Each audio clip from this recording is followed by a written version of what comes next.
Hey, welcome. All right. Okay. Welcome. Understood. Today's Pop not. this up. Today's been Boom. a big messed up day for me. Yo, what's up, everyone? How's it going? Welcome to Dumpster Delver. Yes, sir. Oh God, baby. Today has been garbage. Has been absolutely terrible, bad, awful, terrible day of just getting shit done. Today was like one of those, like, man, I really think I'm gonna do what I set out to do today, and I'm just gonna do nothing for the rest of the day. Brother, I know those feelings. I get that. I get that vibe 100% completely, where you're just like, you know what, today's gonna be. I know I should get some shit done, but I don't think I'm gonna do that. Like, yeah. It's weird. That's basically been it. Yeah, you're like because you also said at some point in time this week you were gonna like stream again, and then that didn't happen. Not trying to make you feel, not trying to rub it. And then you did it. Correct. What the fuck, man? Correct. The people want to know, dude.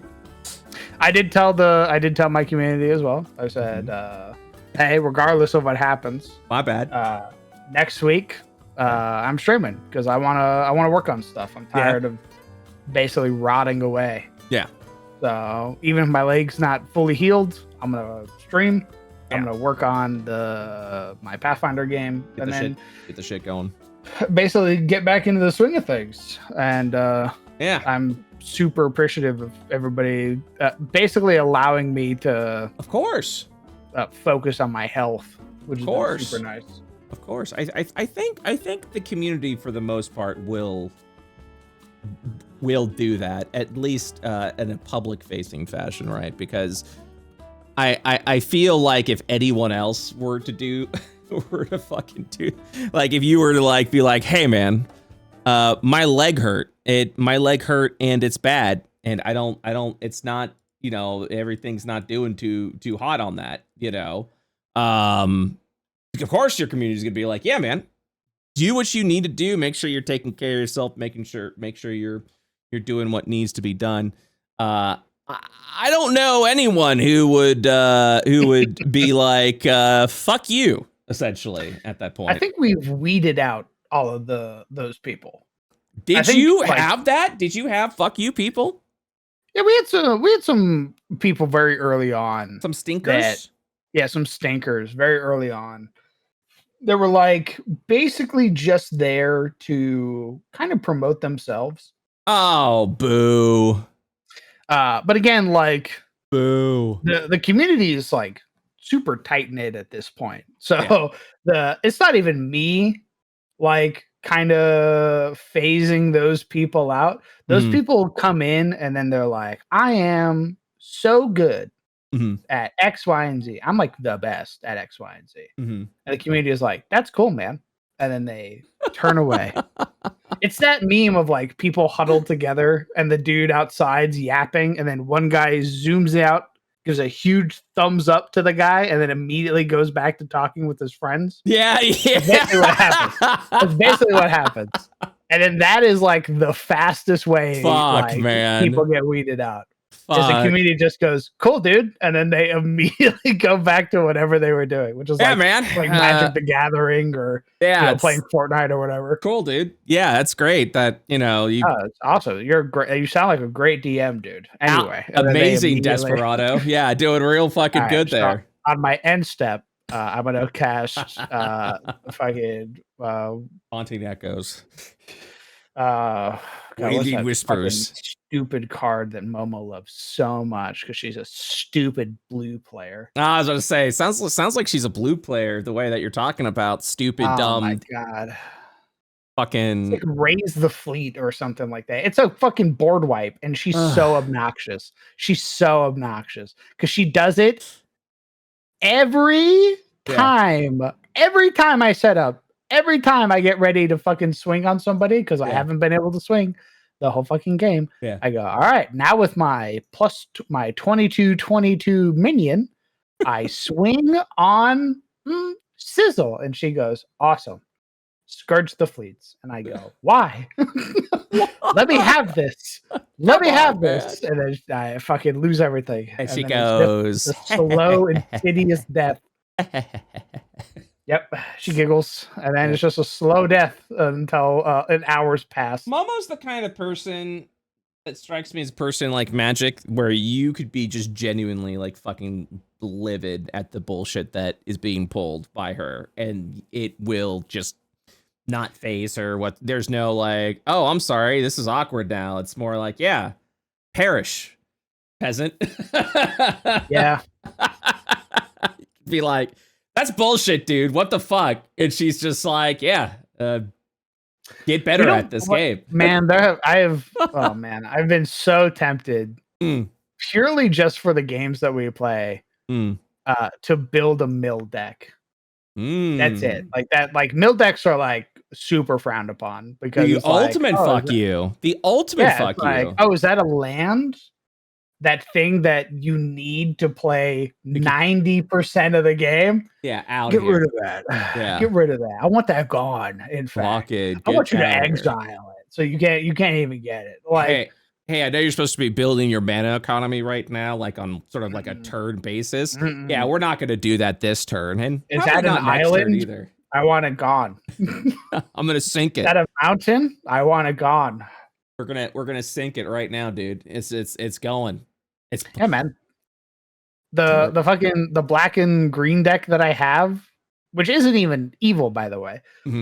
All I do is I ask you to keep track of the amount of monsters you have in your graveyards. Yeah.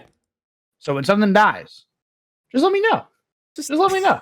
I might. Just let me. I want to know how many monsters you have in your graveyard. I might bring it if you back. have like 4. My monster might get a +4/+4 is all I'm saying for the amount of monsters that you have in your graveyard. That's all I'm saying. It's fucking bullshit, dude.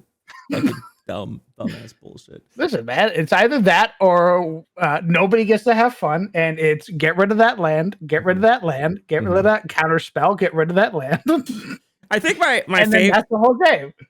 Back in the day when I did play, like in high school, I liked white blue. White blue was my 2 combo. Just the whole like, yeah, I don't want to take any damage, and I also want to fuck with you a little bit. I'm biding my time. Is white blue to me? Is ultimate paladin? I feel like, or mage knight, like mage knight deck. I feel like would be a white blue kind of thing. You can do white green as well if you're like looking for minions. I don't know. I loved the idea of like building a deck that like kind of tells a story. But you can't do that in Magic because everyone else has got to be a fucking tryhard about their deck. Nobody is building for a story. So stupid, so dumb. For a story. That's what I was. I was like, yeah, it's my knights, my fucking knights, and my aspects here, and like I toss them in the graveyard somehow. So cool. Anyway, I delete your whole graveyard. So stupid. Wow, that's so cool that you did all of that. That's what made me quit Magic, honestly, was when like I was like, okay, so here's a fun little deck I made. They're like, delete everything. We're doing the deck that's gonna always win the tournaments. And I'm like, ugh. Can I see your deck? They take your deck, they rip it in half. Go, all right, man, thanks. Effectively. And like, here's the thing that kind of pissed me off, and maybe it was more on me, but like, you would like, it'd be like, oh, this is fun. You're nervous because you don't do tournaments at game shops and stuff, but you're like, here I am. I built a deck. I'm ready to play some shit, yada, yada, yada. And then like, you would play against a stranger and they just like, usually you're like, yo, we're hanging out. We're playing some Magic. It'll be fun. And then this person's like, not interested in you whatsoever, and then once they see the deck you're playing, they're just like, oh, you're like a filthy casual. I'm gonna end this as quickly as possible so I can move on to the next round. And you're just like, this isn't fun. This is so not fun. This isn't a game anymore. This is just like, you're like, I'm miserable. I'm just sad, and I'm just trying to find some joy in life, and I'm hoping winning this tournament will give me the joy I need, but I'm quickly realizing that empty void in my heart will never be filled because I'm sad and pathetic and yeah. That's what I was like. I think I'm done with Magic. I think I don't want to play this game anymore. That was my experience because I used to be a really big Yu-Gi-Oh player. Where my parents basically saw me playing Yu-Gi-Oh with all of my friends. And so when I was like, oh my God, we lived in a place where they were like doing local tournaments. I was like, oh my God, I want to go. I'm a pretty good Yu-Gi-Oh player in my friend group. Bro. Dude, when we get there, I sit down in front of the first guy. He's smiling. An older dude. He's an older dude. I'm a kid. I'm like 12. I sit down in front of this dude who's easily like mid-30s. He's a fucking tech. He 2-rounds me. Yeah, of course he does. He's got the money to do it. I put my stuff down and he goes, okay. I activate this. I'm like, oh, okay. And I draw my next card and I put a trap card down and he goes, okay, I'm doing this. All right, your trap card's gone and this, and that's all your HP. And I went, Whatever. And then they're like, all right, it's round 2, best out of 3. And you're like, I know what's going to happen. They're like, all right, it's your turn. And I was like, I don't think it is. I think we're done, man. I don't think I should be here. I want to go home. Yeah, man. That was my first experience with tournaments. You break down crying. You're just like, yeah. Guy, the adult's like run out, rolls eyes. Kids, fucking. Why are you in a tournament, kid? You're like, this is a card game for children.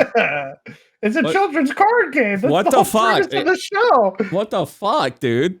Dude, I was gonna bring the wrist mounted like. Thank God you did it, dude. The fucking oh God. I know you're talking about Battle City or whatever the fuck it's called, like Arc in Yu-Gi-Oh, where they had the cool wrist mounted. Yeah. Oh, dude, I got that for Christmas. I was gonna bring that to the tournament.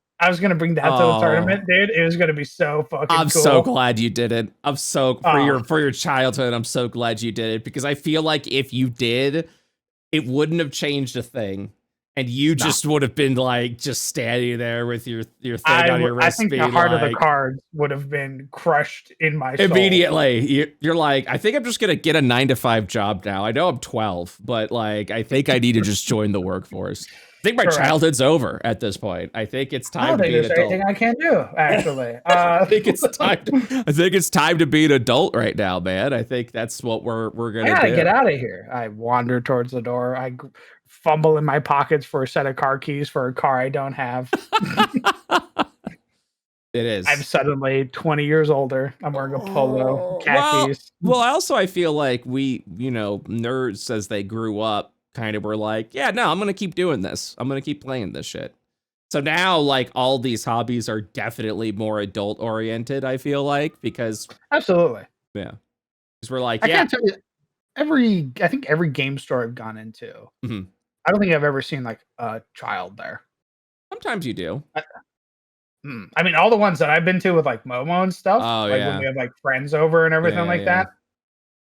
Like there's like a really cool game store that we go to. Ooh. It has this really cute pug. Aww. That wears a little sweater. A little mascot pug. I hope so. Either that or it's just the owner's dog, and I pet them every chance I get. You're like, hey, little guy. And there's always a group in the back, like a area in the back that's just all adults. Is there all stuff adults to do where you're at? Would you say? Are you in like a metropolitan area? No. Okay. We have to drive very far to get to a lot of cool places. So you're like in a very like out of the way I went from location. When I lived in Oregon, I lived right next to a bunch of like little strip malls and like 2 blocks from like the grocery store, which was sick. Mm-hmm. Now I live in the fucking suburbs with nothing nearby. And it's like the gas station's like a fucking 1.5 miles away. Oh God. Yeah, it's literally just nothing but shitty houses Hmm. for as far as the eye can see, and then Mhm. corn. And people going, "Howdy, neighbor," and you're like, "I don't want to leave Yeah, this house." no, I wish it was Oh, howdy neighbor. I wish it was cool like that where I could go outside and be like, howdy, and howdy! they go, Oh yeah, yeah, yeah. That's right. howdy. That's right. Nope. You're the kind of person that like walks down the street and goes, "Hey, tell me your story" to like a random fucking stranger. Hey man, you can get a lot of people to just tell you literally anything just by asking them. It's But really cool. I feel like it with you if you have like a nice demeanor and your cane, people are just like, "Oh, he's harmless. We don't have to worry about it." Yeah, I'll just tell them literally anything. And I Yeah. go, yes, yes. Yes. Give me your Yeah. social security number. Give me your Yes. shit. Make it happen, And dude. they go, I'm happy to tell you literally anything, stranger. And I go, I know you are. It's my Yes. superpower. Yes. Yes. Very good. Very good. Yeah, Jesus. man. You've ever been in a conversation with somebody and they just kind of, after like 10 minutes, like spill their soul to you? Oh. Hmm. You I never don't. had that? I don't. I feel bad. I don't think so. It's not a bad thing. No, I mean I feel bad because you say it so blasé, like yeah man, it's like ever it, like that's happened to you so often. I'm like It's happened to me a lot. I don't think I have now that I think about it. Because also I feel like if someone did that to me, I'd be kind of weirded out. Really? Well, okay, so we've had this conversation before. But you're like, "Hey, would you like talk to a random stranger?" And I'm like, "Fuck no!" Like, and if a random stranger came to me, I would be like, but I think it really also just depends on who the person is, and maybe if I do connect with them, maybe there is a connection there where I'm like, okay, like I kind of feel that, you know. I definitely know there was like one time I was like on vacation with Masay and we were like at the wine section and everyone was just looking for like what bottle of wine they wanted. And I'm just like, oh yeah, or I said, I forget what I said. I said something like, "Oh, we're all here at the wine, you know." And then someone was like, "Yeah, yeah, it's rough week and month or year," Yep. making a joke. And I'm like, I feel that. And I kind of just, he just did a little thing, and I'm like, yeah. And like, it bothered me. I was like, yeah, I get it, whatever. And he paused for a second. It was like, thanks for entertaining that bad joke. And I'm like, I get it, But that's also where you're just kind of like, that felt like a connection because I think we were all in the middle of like, it's month 6 of this presidency, and some of us quietly are just like, this shit blows. Like, but we can't talk about it because also we're in Florida and you really don't know who you're around in Florida. But I do feel like there are a lot of people in Florida who are quietly like, guys, this fucking sucks. Like, but I can't talk about it because I'm in a red state right now and I don't know when someone's gonna be like, like, oh my God, you fucking, favorite criminals, or waiting for someone to say some really stupid shit. But I do feel like a majority of people are also kind of like quietly just like suffering right now. And so when you're just like, I will say there definitely have been moments, especially in Florida, where you look at someone and you can just see they're just like struggling with what's going on in the world. And you're also there. You'll give each other like a look that kind of acknowledges like, yep. Like, yep, it's there. Yep. And yeah, we're falling apart, all right. It's unspoken. No one has to check in. Just everyone's just going, like, interesting. Yeah. So there have been moments like that, I suppose. So I don't know. I think it has to feel genuine. And I think for some people that's maybe it's the way I read people, but I can usually tell when someone's being genuine or where someone's just fake niceness. You know what I mean? Or yeah. So I mean, I told the story about my optometrist, the old man who was like, within a minute of talking to me, it was like, "Oh, you're from the Navy, dude." backstory time. And I Yeah. go, what? Yeah. Then it Well, proceeds to tell me about his long lost love, who he regrets to this day. And I'm like, oh, okay. damn. That happens a lot.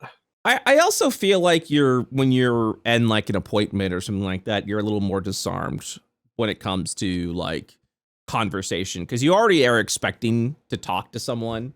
So it's a little bit easier to be open at that point. I think for me, it's more of like the horror story for me is if someone came walking down the street and suddenly said something to me, I'd probably like, what the fuck is happening right now? Like that I think is where it's just like, Oh man. yeah.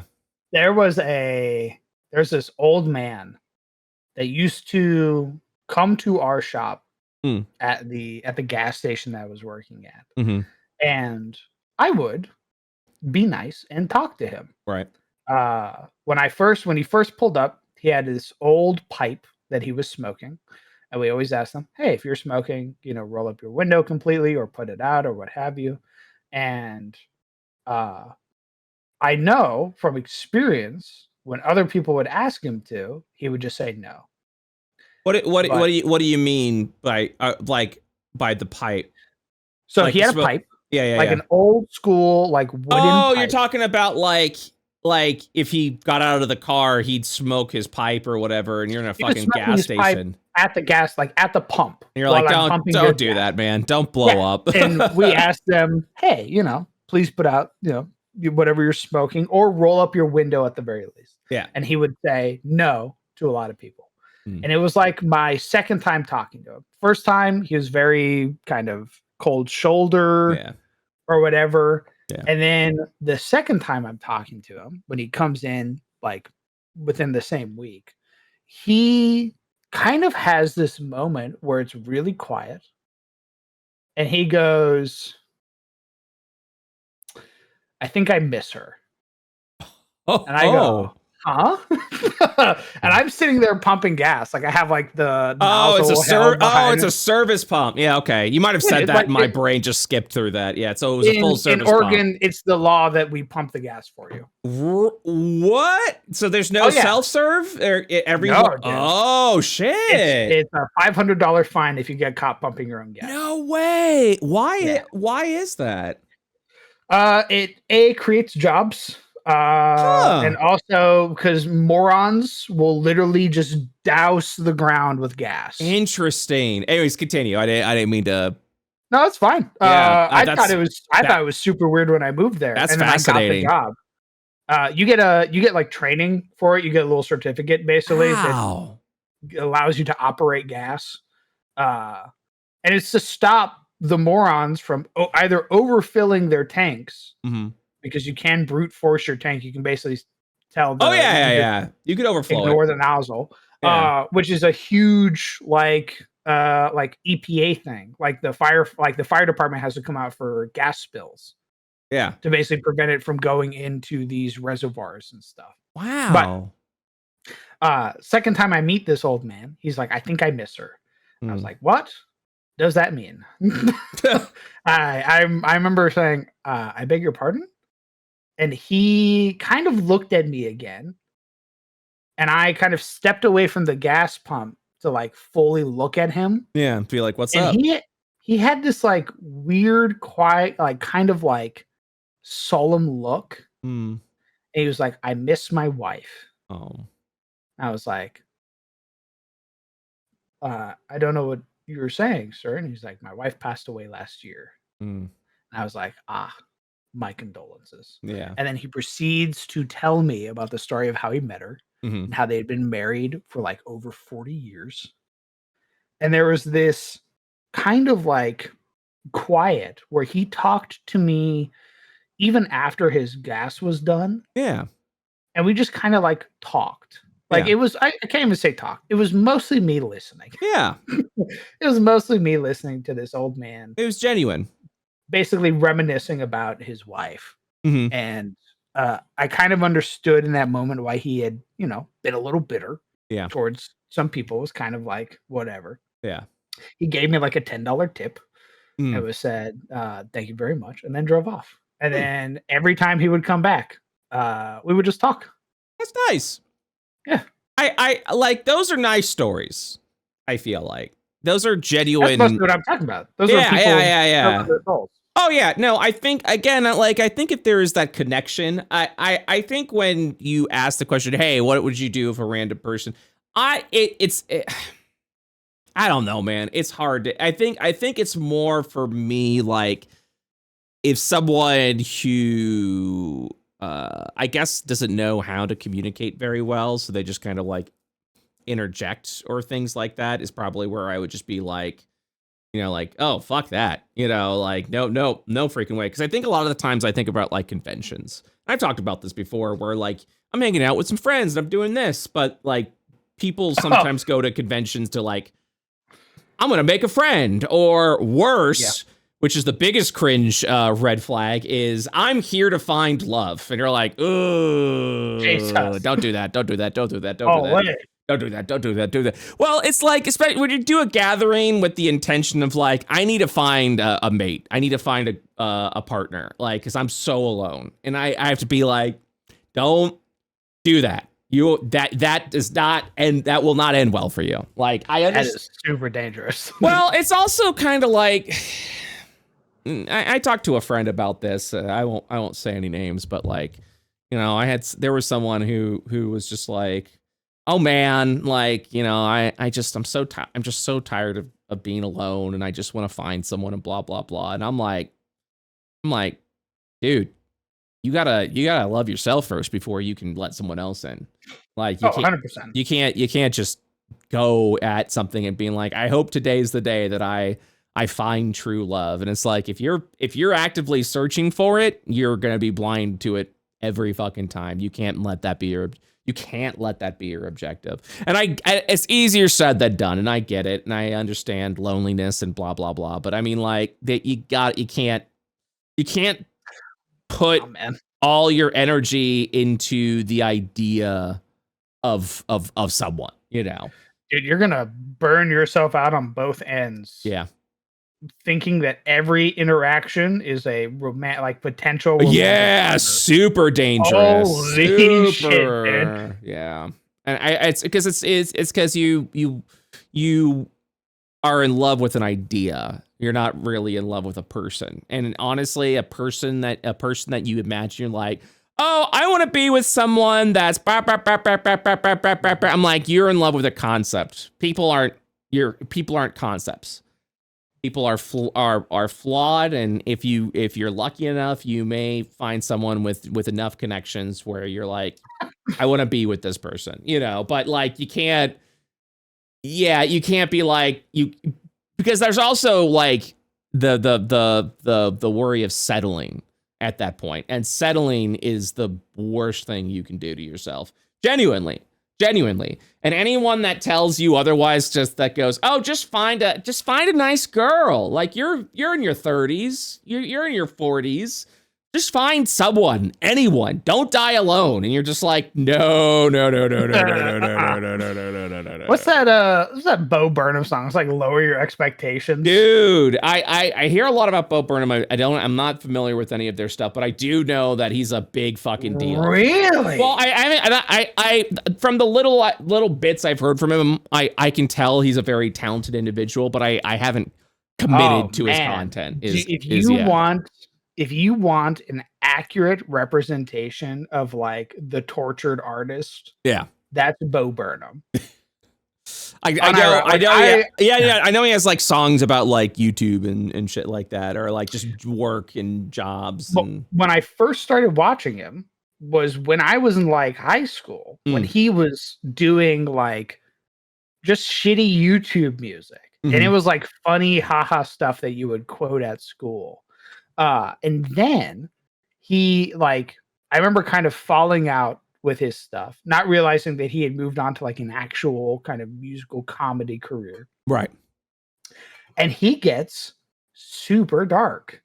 It's a lot of like talking about like the weight of expectations and like the stress and this kind of like wanting to fulfill your dream and falling short every time. So it's like, is it even fucking worth it? Yeah. to like put this much effort in just to fail. His like the last one, Inside, that he did Mhm. is this like deep look at his soul. Was that during COVID or was that? Yes. Oh, yeah. Yeah.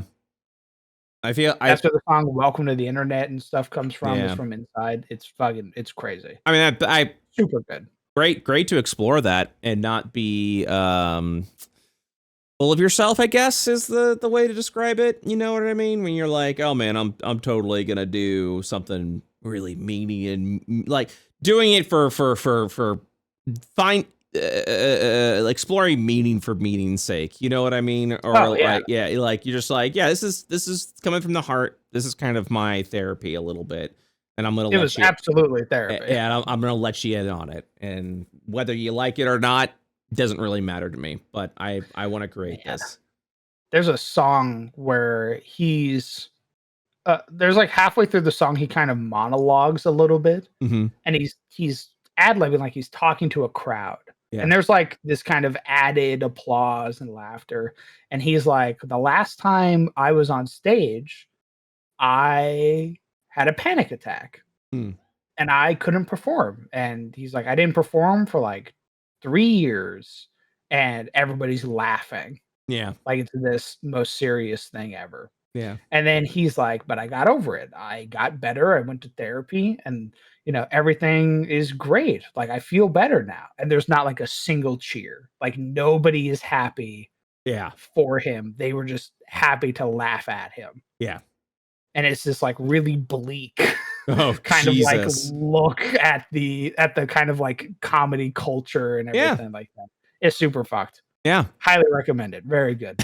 It's super fucked. Highly recommend it.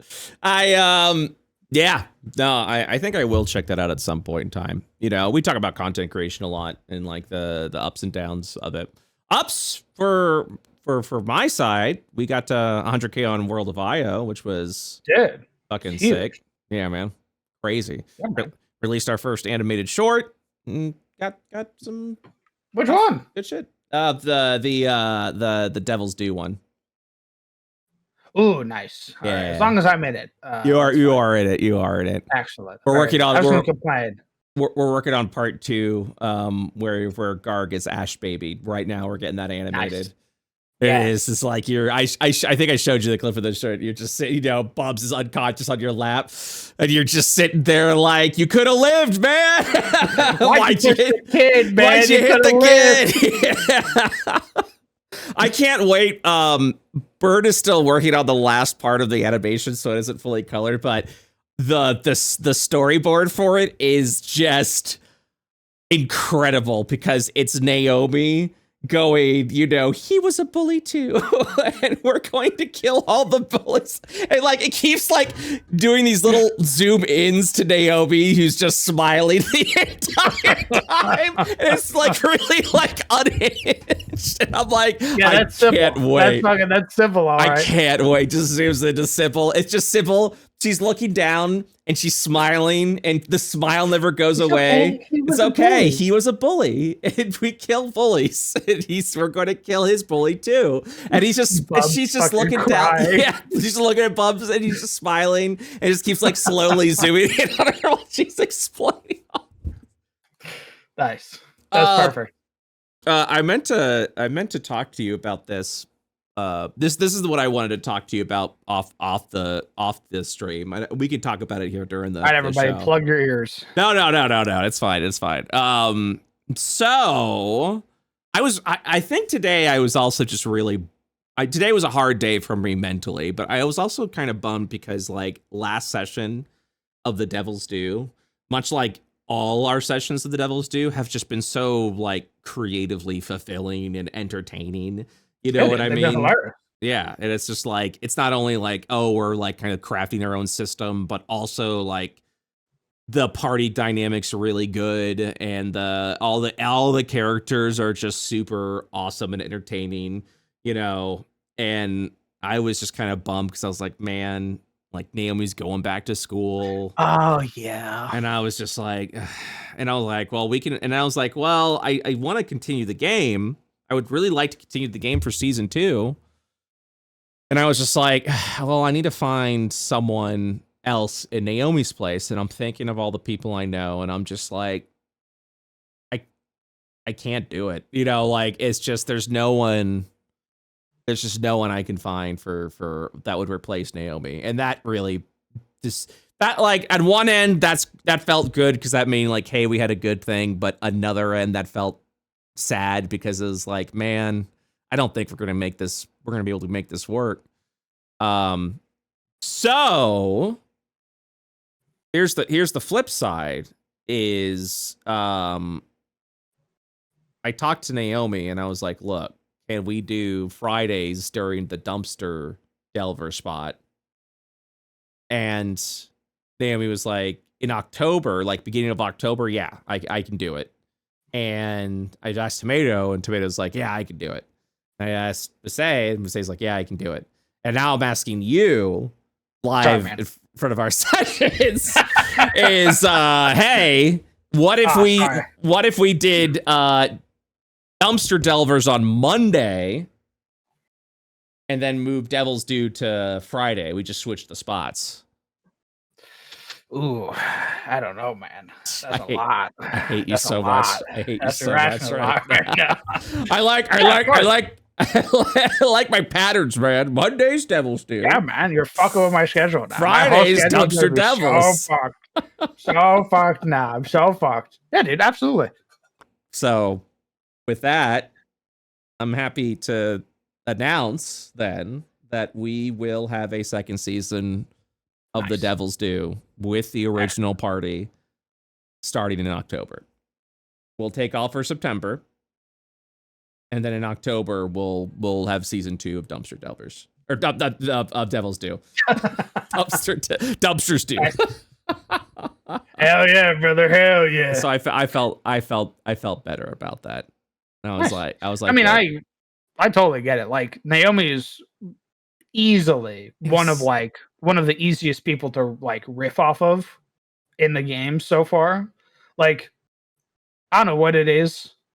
Like anytime I get to interact with Naomi's character, it's always like a funny haha bit. And that's the thing is like Naomi does it in such a great way that it's not like she's just going along with whatever you go with, and you're like, oh, it's so easy because like she'll just do whatever. Yes, with no personality. The bit. Yeah, but it's like no, they're like she's making these fun, unique characters that also just role play really well with whoever. So Naomi's great because she is flexible with you. She's not gonna like curb stomp you, or she's not gonna like, you know, brick wall you essentially, but she's still bringing something to the table with the character that she has.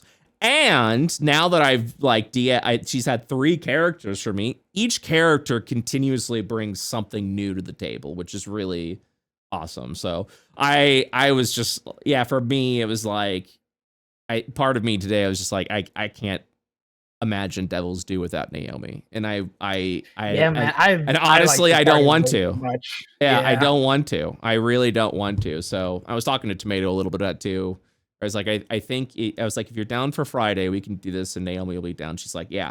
He's like, yeah, I'm in. It's great. It's like, yeah, because I said I really don't want to replace Naomi. He's like, party dynamic's great. You know, I don't want to mess with the dynamic. The party is good. I really like the party. Like, there's this weird, like, very genuine chemistry that the party has. And you know, and what's odd about that is like you don't like if you were to present it as like here's the party, you'd be like that no way that fucking works. And you're like it works wonderfully. I don't know either.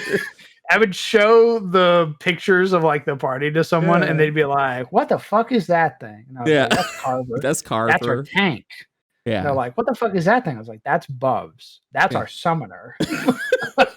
Well, it's also like you look at Carver and like Carver is a character and you're just like, this is a little freak. This is a little freak that must be strange. And you're like, No, it's No.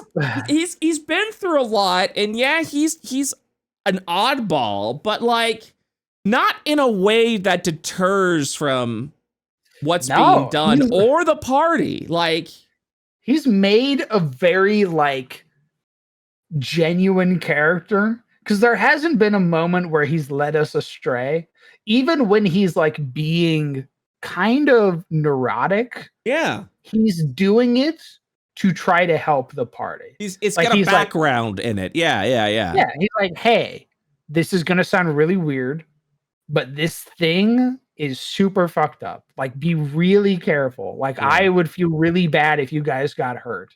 Yeah. And it's super easy for like some fucking scrungly type Yeah, character to just be just to just a not little care. yeah.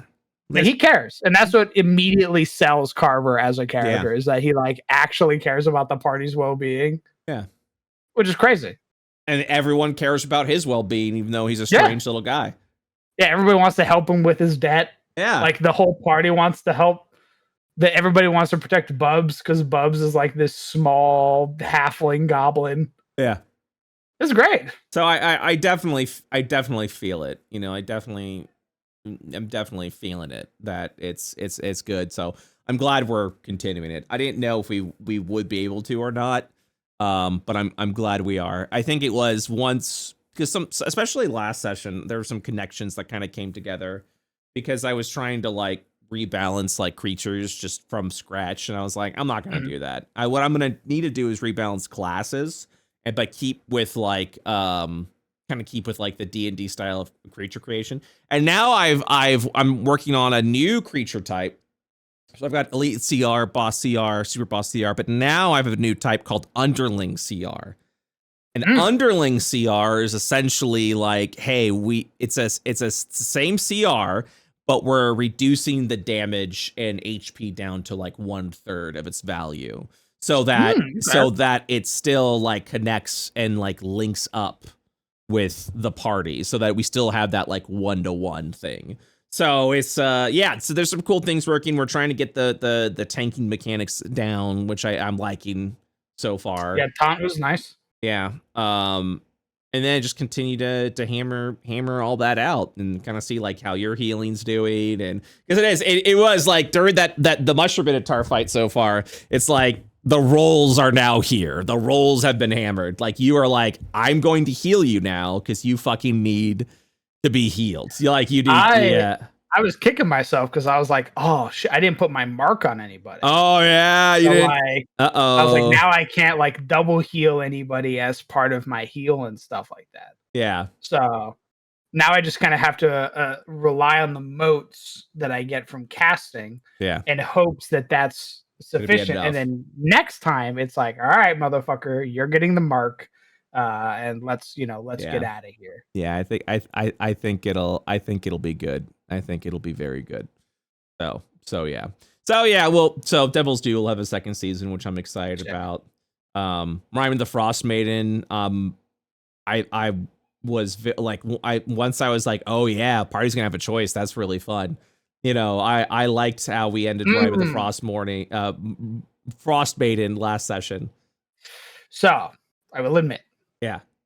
That dragon, the Shardolin dragon, is the second only thing that I know about that encounter. Yeah. Because it's so fucking cool looking. Yeah. Now, when I first got into D&D, like I saw that thing and I was like, oh, it's a fucking construct dragon. That's cool as shit. Yeah. Like I don't know the implications behind the sunblights and stuff like that. Yeah. I just know that dragon's fucking weird. Well, and that's you know, I was really excited that you guys were like, we're advancing into the fort, and I'm like, very good, like you know, because that felt like the only smart choice. So like, well, it was. It's like because the way, and that's why I kind of had to present it the way it was, because I feel like if I didn't, some people were complaining that the way it was presented made you go, all right, we're just gonna do the fort. Like, there's no other choice. You know, it's like, no, there's a choice. No. You can chase it back into town to try and minimize the damage. You know, but like, Or you can push ahead with what you are going to do, understanding the super weapon is in mid-flight to the 10 towns right now. It's kind of it was a situation where we could have ran back to like East Haven or something like that, or Bryn Shander, because Bryn Shander's the closest, and been like, holy shit, there's a dragon. It's huge. It's on its way. Yeah. And we could have like maybe mitigated something, but it's basically the equivalent of like rolling up and saying, hey, nuclear missiles on the nuke's coming. We need to get people into bunkers. Yeah, we need to get the fuck out of the 10 towns. Like, pack as much shit as you can and let's go. Like, that's basically what that would have been. Yeah, I personally was way more interested in getting into the dungeon than I was doing what would effectively have been just a runaway sessions of like protecting the 10 towns. Yeah, I'll be honest. Running from the dragon isn't nearly as cool as raiding what is probably a mega dungeon. Yeah. And killing a shit ton of dwarves. Yeah. Absolutely. That sounds way more fun. But it's really cool thematically that a nuclear bomb is heading towards the 10 towns while you're in this dungeon. Trying to like get to through the facility. What's going to be interesting is when you guys are like, hey, we should take some short rest or long rest. You're like, do we have time to do that? There's a nuke on the way to the 10 towns. Like, hey, we got... Like, we're on a time limit. We're on a time limit now, dude. Like any extra additional hours we're spending right now is going to be more damage done to the town as the dragon continues its flight. We could spare maybe one short rest. Yeah. Knowing that that's condemning a lot of people to death. It's an interesting choice. It definitely is a choice that, like, no matter what happens, like, 10 towns is going to get attacked. I mean, it's a flying dragon who doesn't care about mountain travel. You know what I mean? Like, it's gonna, there's going to, like, no matter what you choose at this point, something is going to be destroyed. You just, at this point in time, it's how much is an acceptable sacrifice, because something is about to happen. Yeah. So it's, and if we can find like a way, or like threaten the dude who made it, who's like basically call it back, you know, tell it to call it back. So, call off the nuke, something like that, basically. Sick, awesome. Like, but we'll see.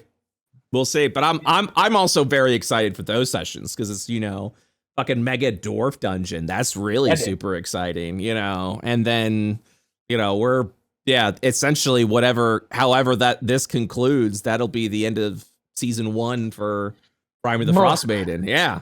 So I'm just imagining a TPK where now it's making new characters, and it's like, hey, none of the 10 towns exist anymore. Dude, so remember what I told you last session where I was like, if there's a TPK, there is a continuation of the story. It quite literally would be like, hey, if the party TPKs, we're making a new party, but it's going to be the aftermath of the dragons on, you know, assault of the 10 towns.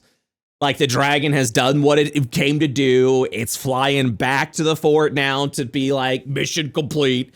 And your characters are going to be in like the fucking ruins of the 10 towns. Like, that's how that would begin. Yeah. Oh my God. And I kind of think that would be fucking sick too. You know what I mean? It's very post-apocalyptic. Yeah. So that's why I was like, dude, if there's a TPK, the show will go on, because there is a story afterwards. Hugely different vibe. It'd be the equivalent of going from like our current generic fantasy, high adventure type. Dude, it'd be fantasy Fallout. That's what it would be. Yeah, that's exactly what it would turn into. It would be like Horizon Zero Dawn type shit, where it's like, hey, now there's a mecha dragon that will just randomly, periodically come out of the mountain at times and just raise a city. You better hope you're not in it. It'll just pick a village at Dude. random and then Dude. fuck off, and it's coming back tomorrow. So obviously, like, I know like what the plan is and what the plot, what the Sunblight plot is, and also I felt it was very important to be like, hey, this is like the Sunblight Fortress, like this is the do all end all. Dwarves, yeah, because I felt like if I was like, this is just a fort that was marked, maybe come to your own conclusion.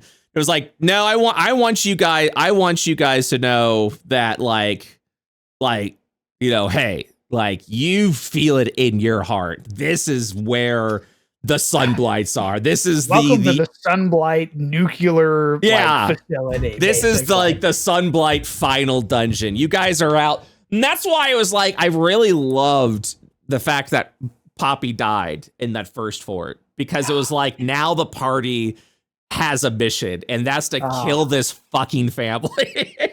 Dude, it's so crazy. It's great. Yeah, because with Poppy dying, we lost a little bit of like the party glue. Yeah. And now we're kind of slowly mending the party again. But there was this almost like tear that happened when Poppy died, where like the party was like, fuck, like, I don't know if I want to keep doing this. Yeah. And then we met Lil. And now there's four dads taking care of Lil. Yeah, it's super interesting. It's different glue party dynamic. It's different glue now, because before it was something else entirely, and now it's like from and I almost feel like it's more from a player standpoint than it is from a party standpoint, where all the players are like, this is like the kid version of Poppy. Like, this is this is the Poppy offspring, you know? Yeah. And like it's borderline like, hey, we knew your mother and would do anything for her. And that's why we're gonna make sure that we're taking care of you now. Like, man. It's that fucking picture or meme that went around where it's like, my friend died like a decade and a half ago or something like that, or like a decade ago, and I randomly get a call in the middle of the night or like the middle of the day, and it's this boy asking me if I could buy him a bike. Yeah. I'm like, no, I don't know you. And he's like, sorry, I found your number on the back of a picture of my dad. And he said, call this guy if you ever need anything. And I realized, oh shit, this is my friend's kid. So I went and bought him a bike. That's basically what happened. Is it went from like, oh shit, we lost Poppy. Fuck, what do we do? And then we find Lil, and we're like, well, shit, like whatever you need. You want cigarettes? You want cigarettes? Fuck it, man. Let's make it happen. 50 gold for cigarettes. We took our own fucking hard-earned cash to make sure that Lil gets smokes, so that way she feels some level of accomplishment. Like, Jesus Christ. So fucked. It's so... Hey, thank you, Juniper, for that. Thank you. Jesus Christ, I swear to God, if I start getting demonetized because of tobacco use, I'm gonna fucking scream, dude. Oh man, I'm gonna fucking lose it. So that's what I'm saying. So we got Devil's Due. Everyone's level 3. We're figuring out, you know, what the tanking system is. I feel like we're really starting to flesh some stuff out. And then we've got Rime of the Frost Maiden, where like, you know, because before it was just like, it felt very episodic, where it was just like, now you're doing this today. Now you're doing this today. Now it's a funny little goblin episode. Now it's a funny Yeti episode. I agree. It felt very much like an anthology where we were like just kind of like wandering to new adventures every single time. I like that a lot. I think like I said before, I think it worked for the beginning of a campaign because it really allowed us to explore who the party members are and what the party is. You know what I mean? But now there's a goal. Now there's an adventure. There's an actual like objective, and I really like that. Yeah. And so and now I'm just kind of like, I'm kind of excited for like these next few sessions of Frost Maiden. How long does Frost Maiden go for? Is it like Curse of Strahd? Does it go to level 10? I think it goes to 10. Yeah. Really? I think. Oh, because we're only 4 right now. Yeah. I will say there is kind of a part where you're getting like levels fast forwarded a little bit, you know. Oh shit. Okay. Where they're just like, and Like, we're you really- did this, alright, here's a the campaign's level. Wrapping up. You did Campaign's this, here's a wrapping level. up. You did this, here's a level. Like, Oh shit. yeah, Okay. yeah. So, but then at that point, it'll turn into like, okay, now here's the next story, and Here's that the actual, and then that namesake story adventure. is sort of like, I don't want to say the wrap up because there's still a lot to do, but now it's like, all right, you did this part of the campaign. Now it's part 2 of the campaign where where it's gonna take us home, and that I think will be a season 2. That'll definitely be like the second half of the game where you're like, you all are doing some shit now, you know. I cannot wait to attack twice. Holy shit. Yeah, attack twice. What are you talking about? Oh, I can't wait for level 5. Oh I yeah, wanna attack twice. yeah, extra I want to attack. attack twice, man. Yeah. I'm excited to go back to Curse of Strahd as well. I think that'll be fun to go back to. Dude, now that I have an arm, yes. Yes, gang, it did. Delwyn being like actually a functioning character now and having like these ties to the party and stuff like that. I can't wait to play Delwyn again. I think now it's like it's gonna be full on like, all right, it's time now to we're hunting, end now we're Strahd. hunting emissaries, we're hunting vampires. Dude, I feel it. I was thinking the other day, I would love to do like a Curse of Strahd like revisited campaign, like run the campaign again, but make it even like darker. Essentially make it so that like the worst has come to pass. There are no survivors. You are in like, oh, I'm in Barovia, but everyone's a fucking zombie. You know, like the city's completely in ruins, and like there is no salvation. Like you are in hell at this point, you know. And I kind of like the idea of like, yeah, dude, like, oh, that would be, I think that'd be fun.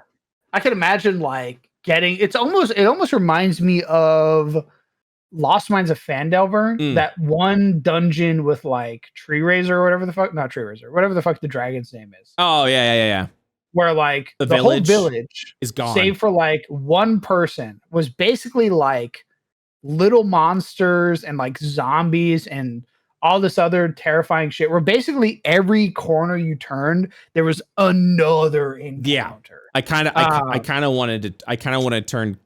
I would love to revisit Curse of Strahd and do that, where like you arrive, but it's like it would have been centuries later, and like, dude, people are very darkest dungeon, like really turn it into like Fear and Hunger, essentially. Really make it a Fear and Hunger game at that point.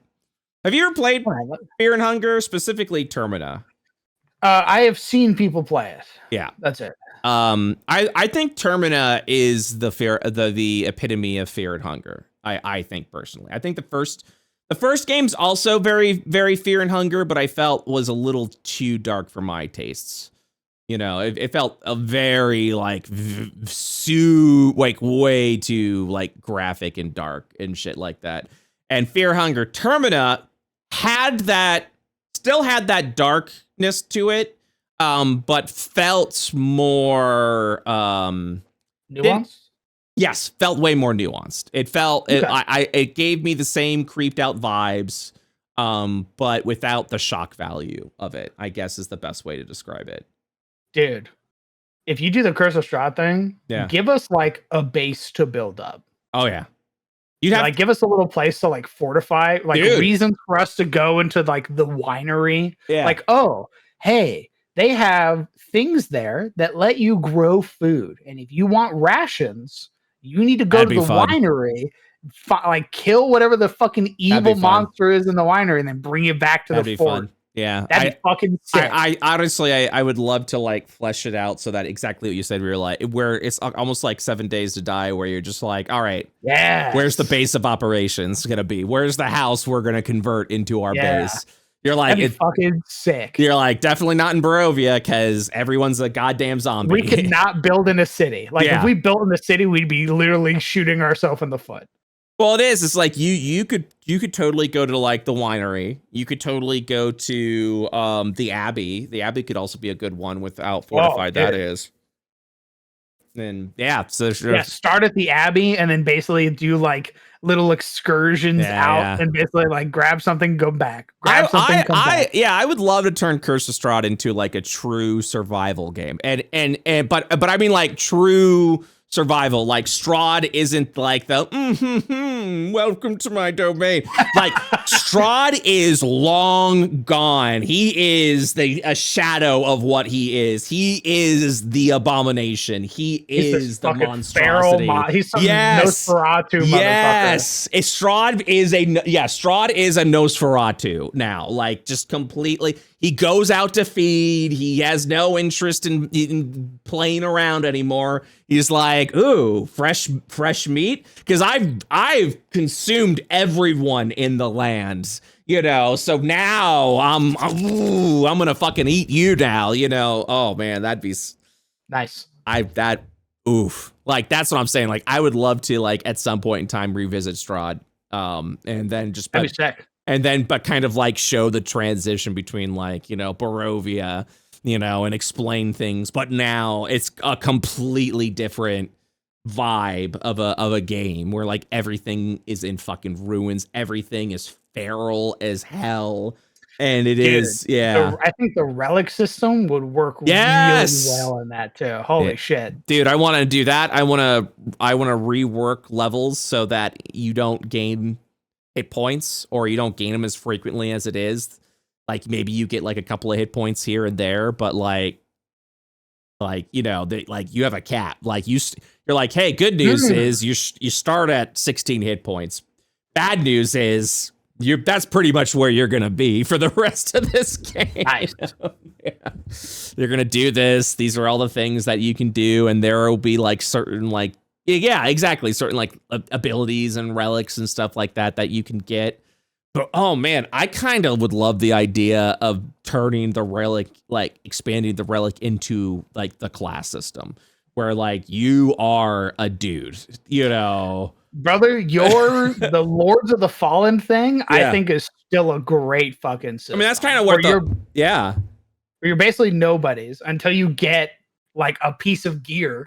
Yeah. And it's like, hey dude, you're a paladin now. And it's like, I'm a what? I'm sick, man. Yeah, like I think honestly that would be really fun for like a Curse of Strahd survivors mode or something like that. I think that would be really yeah, that'd be great. That'd be good.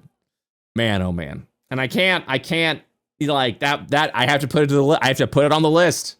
I have to put it on the fucking list. Just a little pin. Yeah. I mean, that's like, I'm excited by this idea, but I'm not going to be able to explore it right away because I got other things I'm excited about that I like doing, So, dude, I do see the hardcore system being something like completely standalone eventually. Like as much how we're kind of like how we're continuously like ripping things out and shit like that. Like eventually I would like to turn hardcore kind of into a sort of Call of Cthulhu-esque, system where it's just like, yeah, this is who you are. This is it is. And then imagine getting like a piece of armor that gives you like 10 hit points. You're like, dude. Yeah. Yeah, you get a breastplate or something like that, and now you're an actual like like you're the equivalent of like the blacksmith's apprentice who picks up your master's sword type shit. And you're like, this is the sword my master made. This is it. And now I'm gonna learn how to swing this shit. Now I'm a person. I get a name. Yep. That's yeah, absolutely. That'd be really good. I kind of was thinking about changing the saving throw system a little bit. So I saving throws I feel like aren't super. I want to say that they're not really balanced in the sense of like, hey, you eventually get to a point where like, hey, are you bad at this saving throw? You're probably gonna fail it. You're gonna fail. Yeah. Are you good at the saving throw? All right, maybe now you have a chance. And like, that's every TTRPG, unfortunately. Dude. And so like, part of me kind of wants to eliminate the DC system just all together when it comes to saving throw abilities, and kind of turning it into a kind of like how death saving throws work, where it's like, hey, make a Constitution saving throw. Roll a d20. Did you roll 10 or higher? You saved.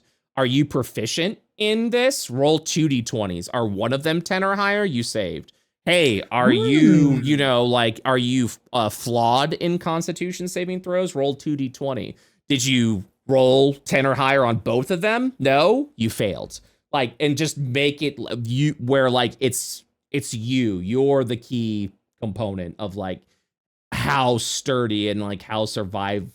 And I feel like with that, you're working on with a little bit of a better idea instead of just being like, oh yeah, I'm not good at, you know, oh, this person just got a ridiculously high DC kind of bullshit, you know, because right now, like I said, DCs just don't really feel like they matter too much. You know, they just kind of, No, like especially low levels. yeah, Even with like a 17, which is above average, yeah, your DC is still looking like Plus a 5. 13 or a 14, Yeah, which is basically fucking nothing. yeah, and it Most is. monsters have like 2 or 3 really good stats that they have a saving throw bonus in. Mhm. And unless you're targeting specifically like a shitty stat that they have, Mhm. the likelihood that they're going to succeed is very high. I do want to answer a question. Some people was asking about some people have asked me like where has the Lords of Fallen campaign gone? I won't go too far into it. But the one and I won't even say like ranks or something like that, but someone who's like kind of higher up on in the development in the company had some opinions about things that I was not doesn't really vibe with my community, if that makes sense. Felt very like anti-trans, kind of like, you know, angry about pronouns and shit like that. And I was like, I really don't want to be promoting your product if this is the hot take you're going to have, you know, and especially with our community, which is very pro LGBT. I was like, nah.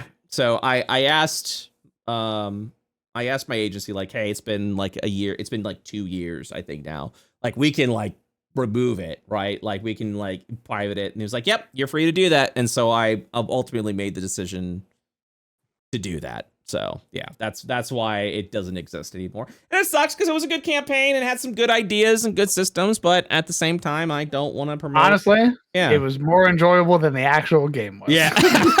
I don't want to promote someone's game when they're getting pissy about pronouns. And I'm like, all right, well, okay. Like, now I'm not going to be a part of that. So Were they also the one that they were like, I think they were also the one that were like, you should be okay with not owning games. I don't know. I think that was also a stance they took. Yeah, I don't know. I don't don't want to make any like, I don't want to point any fingers or make any like baseless accusations without the facts in front of me either. I'll do it.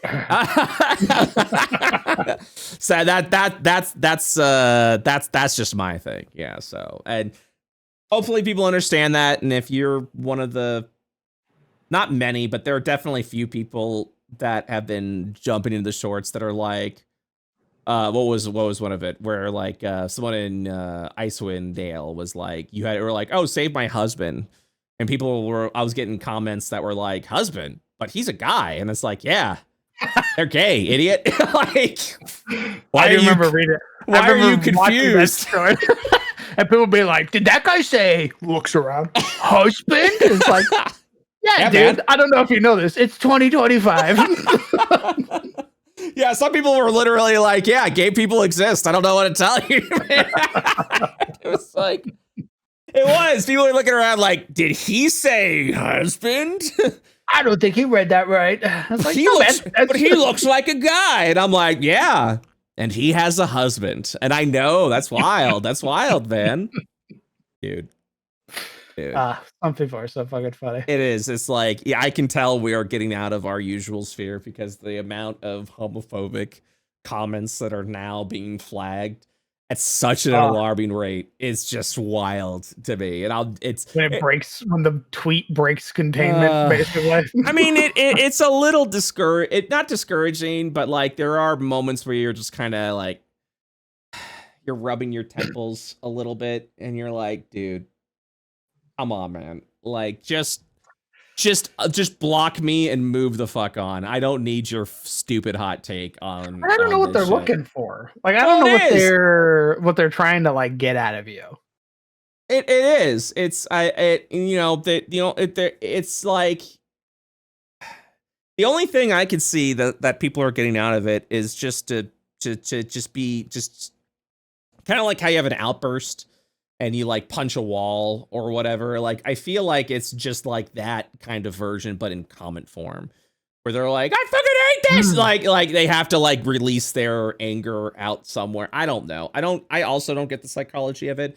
I also feel like part of it is like, it could also be trolling, but like, I also don't understand the satisfaction of trolling in the comment section. I don't know if there's like anything to gain from it anymore, like I'm I don't know. I also don't know, but also it's very like, dude, like this feels like a really big just waste of time for you. You know what I mean?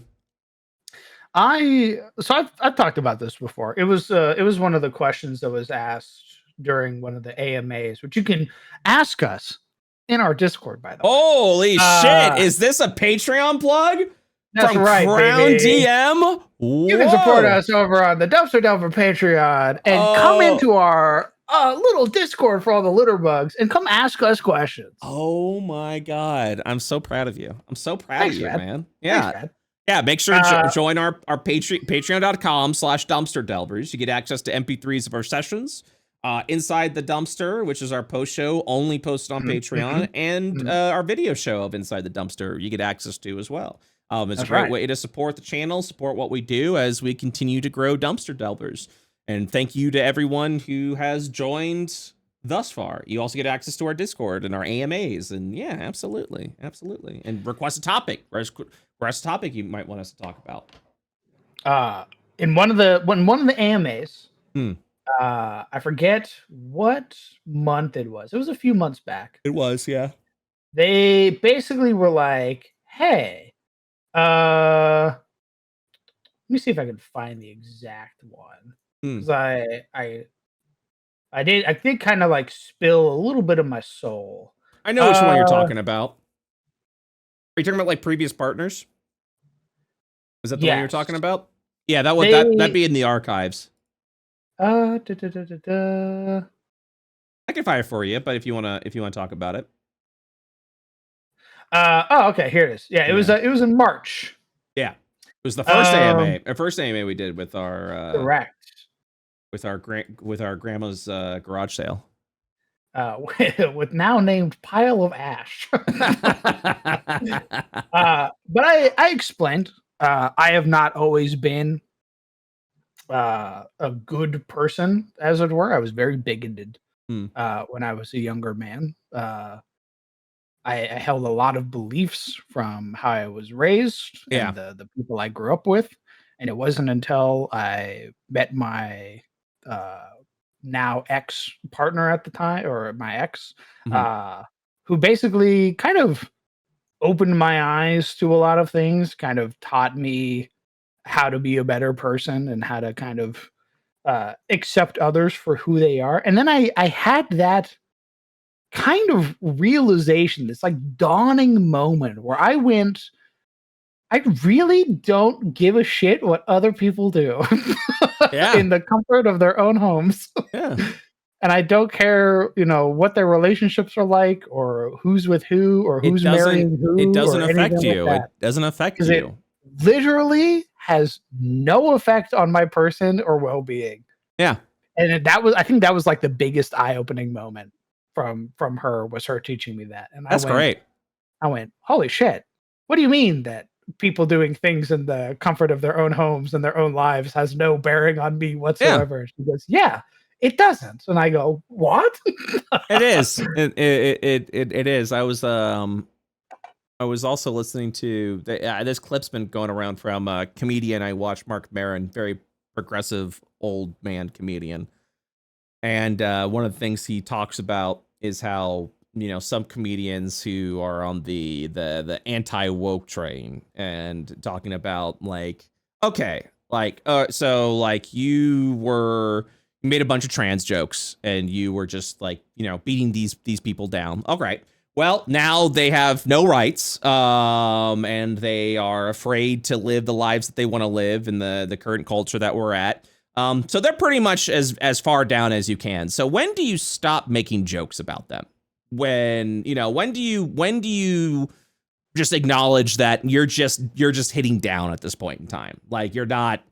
It's like you got everything you wanted. They don't have they don't have rights anymore. They are afraid to live the life they want to live. Well, when does this stop becoming a joke and just beating down? Immigrants in this country are now afraid to leave their homes and are being deported at an alarming rate. When do you stop making those jokes about immigration and immigrants? Because at the end of the day, you're just a hack at that point. You're just being a hack. So maybe something to think about. And it is like, yeah, it's like, how are you, by making these jokes, not only just making jokes, but like, when is enough going to be enough for people? When they're like, when you're like, ew, gay people, ew, trans people. And it's like, yeah, but like, these are very much like at risk groups of people now because of all this shit. When is enough enough? When can you just be like, look, you got everything you wanted, just let people live their lives. And here's the thing, like, it wasn't even affecting you to begin with. So like, what's the problem? You got sold propaganda. I don't know what to tell you, because everything that's been told to you has not been happening. Like every time for it again badge on their forehead. Yeah. And every time someone's like, where you're at school and people talk about, talking about like a homosexual relationship or a same-sex relationship. And then the parents that are just like, look, you could do whatever you want, but like, don't teach my kids that. I'm like, dude, it's a fact of life. I don't know what to tell you, brother. Man. Yeah. I can assure you, your child has unfettered access to the internet. Yeah. Because you're being irresponsible. It's also not teaching them. It's also like, people act like, oh, it's a lifestyle, and it's like, no, it really isn't. This is who people are, and the sooner people recognize that. And also at the same time, like, these are the people that usually say that are also like, there's a 50-50 shot. They're also the people that are like, hey, women shouldn't vote. Like, it should be the head of the household, which should be a man. Like, like archaic bullshit, Fucking draconian shit right there. Oh man, there was like a clip I saw, and like even like someone in the Trump administration was like, yeah, absolutely. It should be a one vote per household, and the vote should be done by the head of the household, which is the man. And you're just like, what the fuck? Like, where they're like, yeah, 19th Amendment, get rid of it. You're like, what the hell, dude? Jesus Christ. And it is, I think a lot of it just has to do with people are afraid that their identity is being wiped out. And I'm like, you're a white guy, your identity will never be wiped out. You'll be fine. And if the scales are tilted even a little bit, like, it's not going to be the end of the world for you. Like, you'll still be okay, dude. Like, dude. So ridiculous, man. It's hard. It's hard. The world we live in right now. Man. It's hard, and it's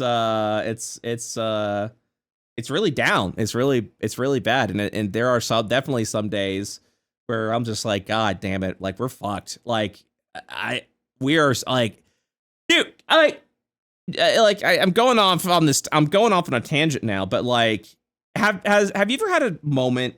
And I hate to sound dramatic, but have you ever had a moment where you look around at everything that's happening and just the power grab that is clearly being done in this country right now, like visibly done, and going, holy fucking shit! Like, we're about to enter fascist. Like, we're gonna be a fascist country here soon. I remember feeling that way because again, I was very ignorant growing up. Yeah. I remember feeling that way when I learned about what's it called? I think it's gerrymandering. Yes. Where you redraw like county lines. Dude, don't. Well, you know what's happening in Texas now, right? No. Oh, I don't live in Texas, so I have no idea. No, dude, this has been a big thing that's been on the news like past week. So effectively, what the Texas Senate, if I'm hopefully I'm saying that correct, and I might be incorrect by my terminology, I do apologize.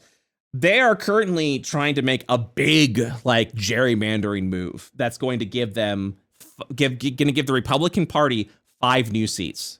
Like shit. yeah, and Trump's like, yeah, go for it, like fucking do it. Like we need all the seats we get because I think they're realizing that if they don't gerrymander some more seats and a lot fast, they're gonna lose the House. They're gonna lose the House. Midterms. They're gonna lose the Senate, and yeah, so they've got like another year to like find some fucking seats. So Texas is going, yeah, we're going to gerrymander 5 new, and we're going to do this big ass blatant gerrymandering. And it's going to add 5 new seats. It's going to be 5 Republican. We're going to get 5 Republican seats because of this. So the Democrats of Texas fled the state. They said, well, we're not voting for this. Like, this is clearly a giant grab. So they fled the state. They fled the state. They went to Democratic states that are now protecting them. And now you've got the government of Texas and the fucking FBI that's like, we're going to find them. And if they don't come back, we're going to arrest them.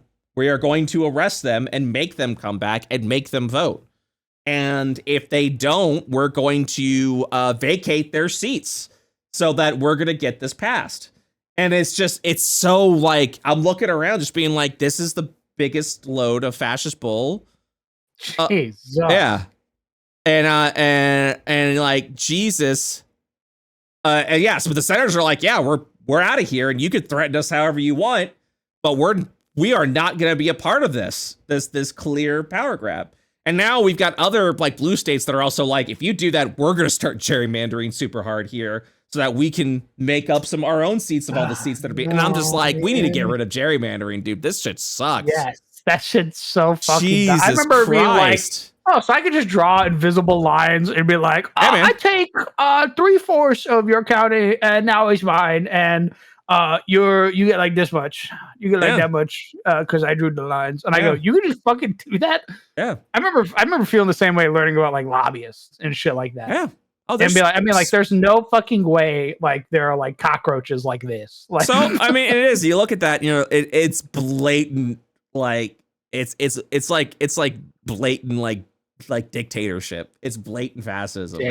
And we look at it and we go, fucking God. Like, what the hell? Hi, guys. What are we going to do about this? Oh, nothing? Cool. I guess we're just going to sit and wait. Because what can you do? What can you do? And that it is. It's like when you kind of, like today, because the job numbers were reported this week. Oh, no, yeah, last week, the job numbers reported that, hey, the job gains were really fucking low. You know, and Trump went, fake numbers, you're fired. We're going to put someone else in that's going to give me better numbers. And you're like, the fact that you could just be like, I don't like the truth that you're telling me, so you're fired. I want you to say a different thing. And he's showing charts where like, these are the real numbers. See the line going up? And you're like, oh my God, this is propaganda. Fascism, and I can't. I'll say it again. So for anybody gross. that needs to hear it, anybody who's coming in who is like, man, I wonder how this bear feels. Hi, I'm the Crown DM. Yeah. I love this country. Yes. Hate this government. I hate this government. I hate the government. I hate the government. I love this country. I'm a big patriot. Anytime you mention America, I'm the fucking moron who's like, USA. Same. Like, that's me. Same. But if you go, yeah, but the government, and I go, fuck the government. Fuck the government. Dude. Fuck the government. Fuck the government. Like, and it very much is, because you've got Republicans who clearly don't give a fuck about their base. And like to the point where like when they go to town halls and then the town halls are booing at them because of the crazy shit they're doing. And they're going, we're just not going to do town halls anymore. You know, you hurt my feelings. Yeah. But they're also saying, asshole. Yeah, they're also saying like, oh, that's just like Democrats putting shit. First of all, let's be real. Democrats don't do anything. So why you think? Oh, you think they're capable? Those motherfuckers would do something. Holy shit! Yeah, I was like, oh, you think the Democrats are organized enough to get like a bunch of people into these town halls, like a bunch of like fake people in these town halls? That would assume that the Democrats are capable of doing anything, and they're not, and that's also what's really frustrating.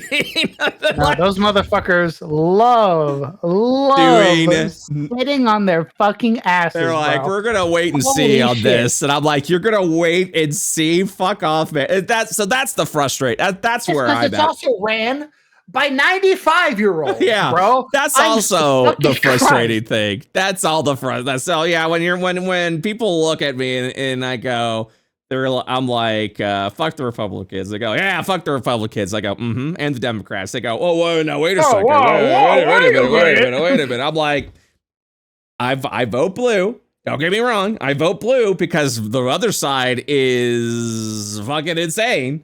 But also, it's definitely not the fucking conservative party I was raised on. That's correct. That is correct. A wildly different party. That is correct. That's why all the original conservatives are gone now, and now it's whatever the fuck this Tea Party bullshit is.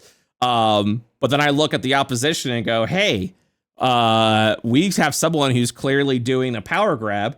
What are you gonna do about it? And they're just kind of over there going.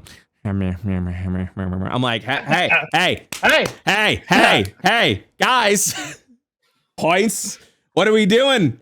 What are we doing about this shit? You know, like, and I'm like, fuck this shit. Fuck it, man. Fuck it, man. Fuck it, man. Fucking much. Just because you're the lesser of two evils doesn't make you less evil. That's all I'm gonna fucking say about that. You know, because also, again, like the big issue, and again, why this happened is because the Democrats also aren't doing shit for the people. That kind of fucking sucks. You know, that fucking sucks. You've lost touch of the middle class and you know what average people need. You know, so yeah, I'm gonna fucking say like, hey, you all suck. Like that's it. That's all it is to it. You all fucking suck. They had a huge opportunity with Biden in office to win back a bunch of their base. Yep. And they sat on their fucking hands again and did nothing.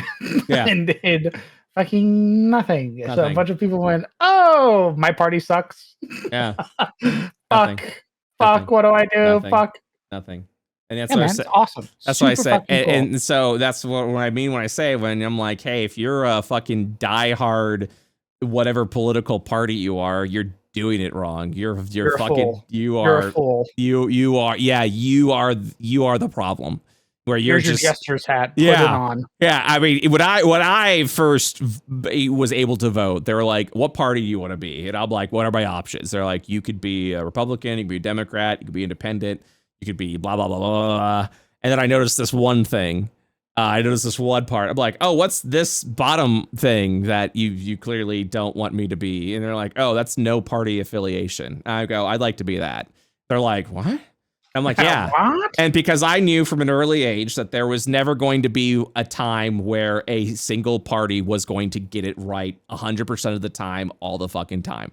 There was going to be no fucking way that we were going to be in our existence of our country ever, that I was going to be like, ride or die this party, because Jesus fucking God, if you can... The Republicans are a perfect example of that right now, where I'm like, the Republicans of when I was 18, the Republicans now are two completely different parties. All they have is a little name tag that just goes, yeah, Republican. And I'm like, you are not a Republican. You're a fucking neo-Nazi fascist.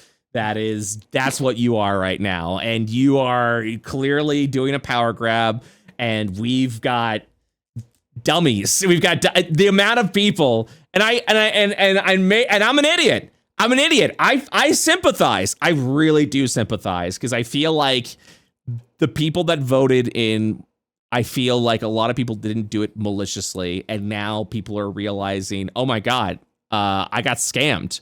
And you have people who are like, yeah, fucking idiot, you were scammed. I'm like, maybe I'm an asshole for saying this, but I sympathize, because I think people are always trying to do the right thing. And when you've got a base like Democrats who kind of lost touch with the average person and what they need, and then you've got someone who says, hey, I know you're desperate right now. I'm just going to tell you exactly what you need to hear. and say that I'm going to be the one that does it for you. And then you go, I'm going to go for that guy. I don't want to go for that guy, but they're going to do what I need. And then when that guy goes, oh, yeah, well, now that we're in party, everything I said, what are you talking about? Don't worry about it. And you go, what the, like, I feel for that. I feel for that. It's a party lied and took advantage of someone, of people who were desperate for a solution. And yeah, they got taken for a ride, and now they're going, wait a minute, what do you mean? I thought you were going to stop the wars. What do you mean we're getting in all these wars? And everyone else who knew better is now going, yeah, you fucking idiot, and now you fucked over our country because of it. And I'm like, yeah, let's just go ahead and keep adding to the division, guys. Like, keep fucking stabbing your neighbor. It'll go over real well. At some point in time, and again, I know someone's gonna be like, that's not the solution, and you're an asshole for saying it. But we need to find a way to forgive. We need to find a way to mend, and we need to be we need to be an American. We need to be an American. We need to stop this fucking division. That is out of all of this, that is the biggest problem with our country right now, is that we are too fucking divided. And if you try to find common ground with your fellow man, then you're the problem. And it's like, no, the problem is you are so fucking divided, and you have been so brainwashed to be told that the other person is your enemy. That is not how a country should be run. That is not. You have a group of very malicious, bad actors. Yeah. Who are basically like, hate them, hate. No. Never account for anything. Always, always take. And it's like, Jesus, man, just, fucking forgive people from time to time. It's okay. You can do that. People want to assume that the loudest voice in the room is the creed of every voice in that. And at the end of the day, I think it's just people are desperate, and people are scared, and people are just trying to find a way to take care of their families, to put food on the fucking table, and try and do all of this. You know what I mean? And it's great to want to care about other people. However, caring about other people is not going to put food on your table. Yeah. It's not going to take care of your family.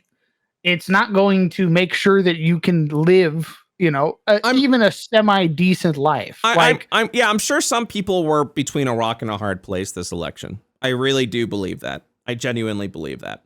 Because we also went through a pandemic. We went through some pretty tough inflation periods. There was going to be a time where we had to sort of like, we had to get back to it wasn't going to be night and day. Shit was going to take a while, but some people are like, I'm not, and it is. And I think if the party that was going to be like, hey, I'm the solution for the problem that you're experiencing right now, they're going to be like, I'm going to take that. And when you've got another side who's like, clearly they're not going to vote for crazy. Well, when crazy is the only side that's saying, don't worry about it, baby, we're going to take care of you. You know what I mean? It's just like, yeah. It's rough. It's rough. And so I do think we need to find, I do think there are bad actors, and I'm not saying forgive everyone. I think, the racists and the people who are going buck wild on this immigration policy. Yeah, fuck them. I'm 100% on that. Yeah, let me clarify. Yeah. Let's not forgive everybody. Yeah, I'm not. Yeah. I'm not saying kumbaya. Let's go ahead. There are some really evil people out there that have taken advantage of this. I'm not saying that, but I am saying when you've got someone who thought they were getting one thing and now realizing they're getting that's not happening, even if you knew that's the way it was going to be. It doesn't benefit anyone when you go, fucking idiot, how could you not tell that? And it was like, well, it's desperation. It's fucking desperation. In hindsight's 2020. Yeah, man.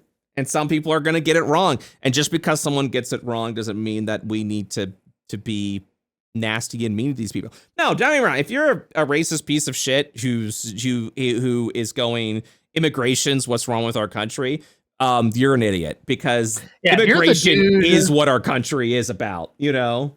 If you're the dude cheering about the White House publishing like the fucking immigrants being boarded onto like a plane ASMR shit, and you're like, yes, this is what I voted for. Fuck you. You're a sick fuck. Fuck you. If you're a person that looked at fucking Alligator Alcatraz and went, hell yeah, we need that everywhere, fuck you. Seriously, fuck off. Because it is, and it is, and so many people who are like, I just don't understand why people want criminals in our country, and it's just like you're being fed bullshit. You're being fed a fucking lie. It is. Nah. Anyways, so that's how I feel about that, and I have to hold hope that we will get through this, but dark times are ahead. Is all I'm saying. Dark times are ahead. Make sure you're spending your money wisely, because it's going to get worse before it gets better. God damn, it's going to get worse before it gets better. We're about to enter stagflation. That's going to be fun. That's going to be a fun time that we're going to have to deal with for like 10 years. Stagflation, for those that don't know, is when, you know, I've tried to explain. I'm not going to go into the economics of it, because every time I do, I look at Crowned and half the audience and they go, oh, and they fall asleep immediately. But essentially, what it is there's a lot of inflation. You go, okay, things are inflating. We're going to raise interest rates so that we can get inflation down. But when you raise interest rates, things are too expensive. And then also, you know, people start to lose jobs. So you got to kind of like balance all this shit out. But if people are losing jobs, so okay. Let me rephrase again. I'll start again. All right. It's interest rates up or down. This is all I'm going to talk about. It's the interest rates. Okay. If inflation is up, interest rates go up. Okay. If jobs are down, interest rates go down because people aren't making money anymore. Okay. When both are happening at the same time, and the Fed goes, but if I raise the interest rates, more jobs are going to be, but jobs are already down. But if the inflation's going up and I raise that, but if I go down, then the inflation is just going to skyrocket. That's called stagflation, where we're kind of sitting around going, I don't know how to fix this. Like there's no, and usually, yeah, that's what it is. That's what it is. It's like if interest rates are going down or going up and job gain is going down, it's a period of stagflation because there's no solution to fix it. Interest rate rise. There's no way, because however you affect the interest rate, one of those things are going to get a hell of a lot worse. And usually what that means is there is an outside force that is causing that needs to stop. In this case, the outside force is the stupid tariff system that we've got in place right now. Because thanks to tariffs, people are like, we can't afford to pay you anymore because now prices of goods have gotten so fucking expensive. So we're firing a bunch of people. We're not hiring anymore. And because goods have gotten so expensive, we have to raise prices on that, which is inflation. So that's why I was like, these tariffs are the worst idea ever. And I'm beginning to think this, you know, tinfoil hat on, this is intentional. This is intentional. This is absolutely intentional. I don't know why. I don't know what the play is, but I feel like there's a play here. I get my tinfoil hat even tighter around my head. There's a play here. There's something we're not seeing that's gonna happen. I don't know what it is yet. Something's happening here, but I feel like this is an intentional thing. I don't fucking know. So yeah. I wish I was smarter. I wish I could look at like the stock market and be like, I understand what they're doing now. It doesn't help. It doesn't help because now that we're at this point with the tariffs and I go, okay, tariffs is going to raise inflation and lose jobs. The fact that I had to research that. I'm like, hey, so if inflation goes up and job gain goes down, has that happened? Or like, yep, that happened in the 70s with Nixon. When Nixon went, hey, the US dollar is no longer part of the gold standard.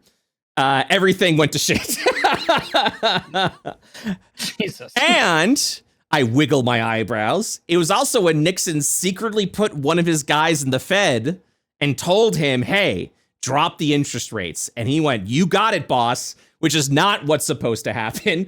They need to be separate specifically so you get the economics on track. And then when that happened, the economy just went to shit. And then in the 80s, we had a recession.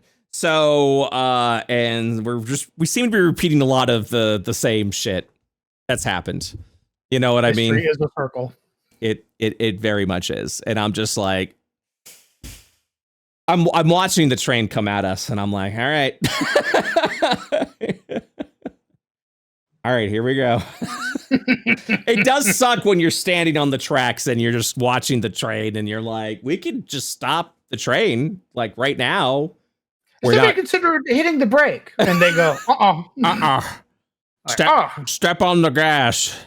Here we go. And you're like, very cool. It is. So yeah, that's what I'm saying. It's gonna get worse before it gets better, unfortunately. It might be worse for a little bit. It might this next decade might be pretty bad. But who knows? Maybe we'll go into a new thing later. Maybe a new tech World bubble. War III. Huh? Huh? Oh, what? Very optimistic. I see. Dude. Very cool. I mean, I don't know, man. I don't know.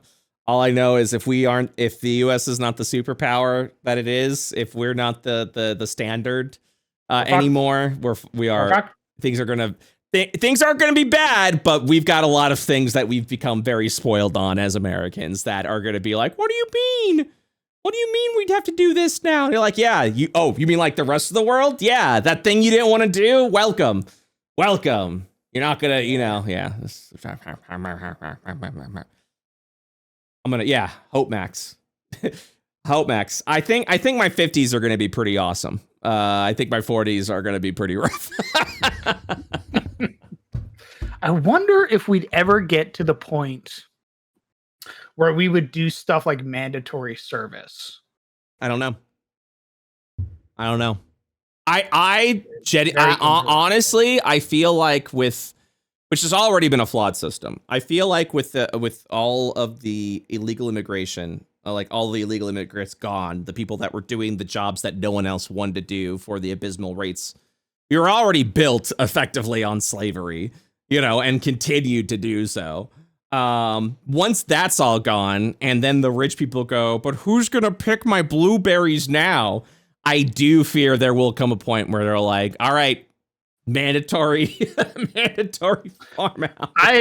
I know what I see happening is I see an expansion to the prison system at that point. Oh yeah, because the prison system is modern day slavery. Yes, it is. And when I see that being whipped around to being like, guess what? Your 25 years of sentence, you get to spend 24 of that in a field in California. Yep.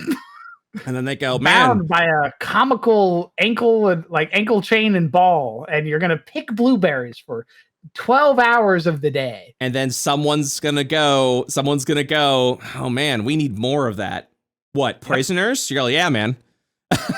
You go, all right. How are we gonna get more prisoners? Well, let's enact these really unfair laws that target certain groups of people so that we can get them in the Oh wait, I think we already did that with the war on drugs, huh? Correct. Interesting. Huh. I think we're still doing now, in fact. Weird. Okay. Well, damn. Wow. Maybe we suck. That's the conclusion I've come to. Maybe we suck. Maybe we suck. Love the country, hate the fucking government. So, needless to say, love the country, hate the government. I like the ideals of our country. I like the idea that anyone can come here and be anything they want. We just seem to not be doing that anymore, and I don't know why. Dude. It sucks. I kind of wish people would learn that we are like fucking ourselves over the more and more that we pull in on ourselves. It's almost as if we could do that through some sort of system that educates people on history of past mistakes and economics, almost like an education system. Oh, what's that? We're defunding all of that? Oh. There's too much money. Yeah, get rid of that. Oh, You're right of that. It actually doesn't benefit the people in charge when people have knowledge of how all this shit works. Oh, If they love teaching so much, they'll do it for free. oh, weird. Oh, huh. It's kind of strange how it's like someone looked at a chart and said, huh, it seems like those that have a 4-year education or a education to a certain point votes Democrat, but the uneducated vote Republican. How can we get more uneducated people so that people are always voting for what can we do about, I know. We just get rid of the entire fucking education system. What if I just start banning books? Oh my god, dude. Wouldn't that be cool? What if I just start banning books? Yeah, that's what I'm saying. Like this shit ain't. This shit's insidious. And maybe I'm tinfoil hatting right now, but I mean, you kind of see a pattern and you go, interesting. Curious. Very interesting. So stupid, so fucking dumb. Yeah, we're losing. PBS isn't being funded anymore because they're like it was too left leaning. You're like, oh my god, it's education. How is education left leaning, you dipshits? Like Jesus Christ, anyone else noticing this? Oh my god, because they taught kids to be nice to each other also, regardless of how they look. Yeah, and taught them how to count. Opened their minds up a bit. Kind of weird.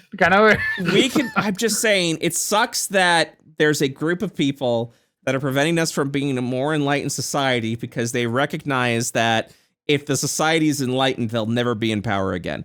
I don't know, man. It sounds weird to me. It sounds like, to me, that sounds wild. Why? Because why? Because you didn't like you were upset because you didn't like that you weren't saying the R word anymore. I can't say the R word anymore. Woke. I'm gonna fucking change this entire country so I can say the F word again in passing. Like, are you fucking mental, dude? Are you insane? Jesus Christ. Fuck, dude. Like, you're like, what was it? What they were saying they wanted to get a nuclear reactor on the moon, which, I mean, I think is fine to get a power source on the moon so you can start putting people there because other countries have been talking about this. But you can't do that if you're defunding science because you don't like how it you know what I mean? Like, I don't know, man. This shit sucks. And I hope everyone is recognizing this. I want everyone. Yeah. I mean, that would kind of start the concept of the Dyson sphere. Dude, Space Race 2. Space Race 2 would be amazing. Being able to put I forget the planet we would need to actually build it on. Yeah. But we would basically, if we could harvest one of the planets in our system. Yeah. And basically use the materials to ship out like these panels. Yeah. We could, in theory, build a Dyson sphere, which would give us infinite power. Okay. I actually want to throw an example out there. When, in case there are people scratching their heads when we go, we love the USA, we love our country, we hate our government. Okay. Here's a perfect example of that. Was in the, I believe, 60s is when it happened. I might be incorrect about this, with the space race, when people, other countries were launching satellites, and we were like, man, fuck them. We're gonna get a man on the goddamn moon. And so we petied very pettily what USA, right. Pumped all this money into a big ol' ass rocket that sent a bunch of people up on the moon. That's what I mean by I love our country. When we went, yeah, we looked at the fuck Russians you, and nerds. we went, hell no, you're beating us. Hell no, we're better than you. We're building a rocket. We're going up into the moon. Fuck you, Russia. Like, I don't care if you put a man in space already. I'm putting a man on the moon. I'm putting a man on the moon. Like that. That's like just petty shit like that. That advanced science so fucking far and then just propelled us forward. Science-wise, tech-wise, made lives better. That's what I'm talking about. That, yeah, fuck you, I'm gonna live forever and pump so much money in this. Now it's like, I can't say the R word anymore. everyone's fucking woke. Science is woke. And I'm like, no, dude. Like, you want to build a nuke on the moon? Let's get a fucking nuclear reactor on the moon. But that means we gotta go back to the basics. We gotta go fuck the rest of you, everyone else. We're gonna get a nuclear reactor on the. We're gonna get a spaceship out there. Space Force. Let's go. You know what we really need? Yeah, man. We need a rival again. We need a rival. We don't have a rival. Oh, we're gonna have a rival. It's gonna be called the rest of the world.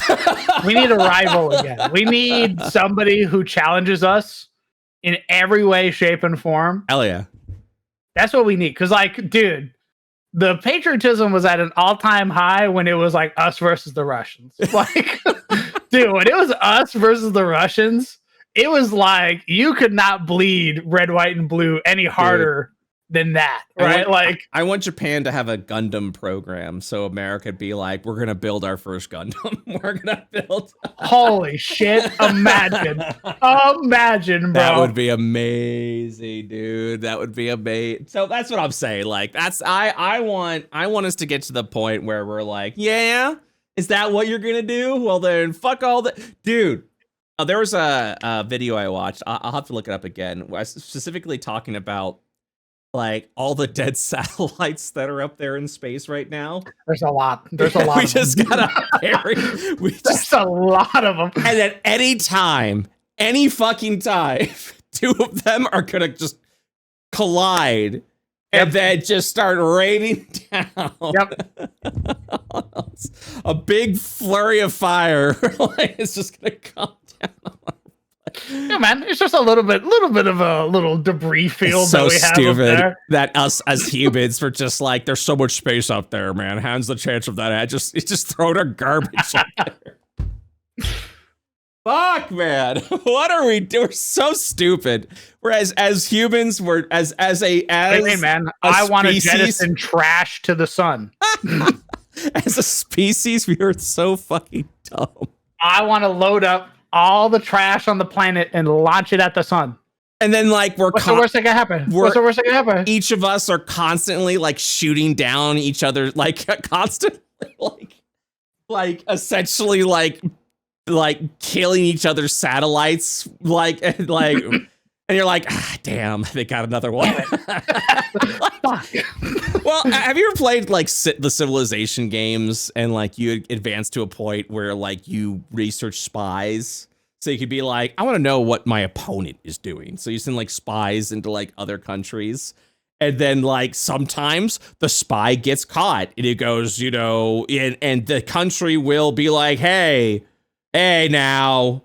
Hey, we see what you're doing. Don't stop that. And you're like, I'm sorry. We were spying. I didn't mean it. And it was like, damn it, you caught us. And I feel like that is what the spy game is in like where it's so wild to me that our system of like espionage and spies is us like spying on everyone, but also accepting the fact that everyone is spying on us. Correct. They're like fully in the know that they are staring right back at us. We're just like, yeah, I mean, that's just the way it is. And you're just like, what the fuck? Sorry, what do you mean it's just the way it is? What was that? Sorry. Oh my God, it is. It's like, we were like, you know, you would think that there would be outrage at this. And you're like, yeah, we're spying on them. They're spying on us. They probably know we're spying, but right now we're trying to like super spy them so that they don't know all the things we're spying on them. You know, you're like, this is. I'll just be a better spy. I'll never get caught. Dude, that's the satellites in space where like they're constantly like putting like a little magnifying glass with a little ray in like one of their lenses that disables the satellite. And you're like, damn it. Fucking China knocked out another of our satellites. God damn it. Son of a bitch. Son of a India too? Really? Fuck, man. All right, go ahead. Leave them alone, man. Come on. Knock out some of their satellites. And I just want to know what your government's doing. Dude, that's why we've got all these dead satellites, is because all of us are just continuously like knocking out and disabling each other's satellites. And we're like, damn it. All right, send another one up there. You're like, go on. You just have debris. You just have all these satellites, debris that just float, that's just orbiting I'm like, dude, this is dumb. This has to be the dumbest thing. This has to be the stupidest fucking thing ever. Not bad. It's another one up. I built the Satellite Crasher 9000. All right, set 5 up there. 5 up there. There, get all of them. Just set all of them up there. Just overwhelm them.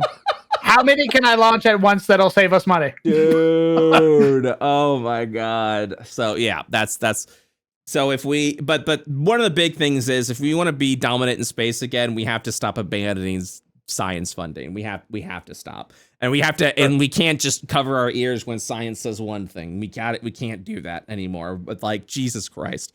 When you're like, yeah, but climate change, and you're like, no, la la la la. You're like, I don't want to hear it. I don't want to hear how the world's falling apart. Oh my god. I don't want to hear how there's a heat advisory in Alaska. Yeah, like, oh my god, dude, can you please come the fuck on? Oh my god. Oh, so now that we've done that rant, I can't believe it. We did a full episode of Dumpster Delvers today. Look at the time.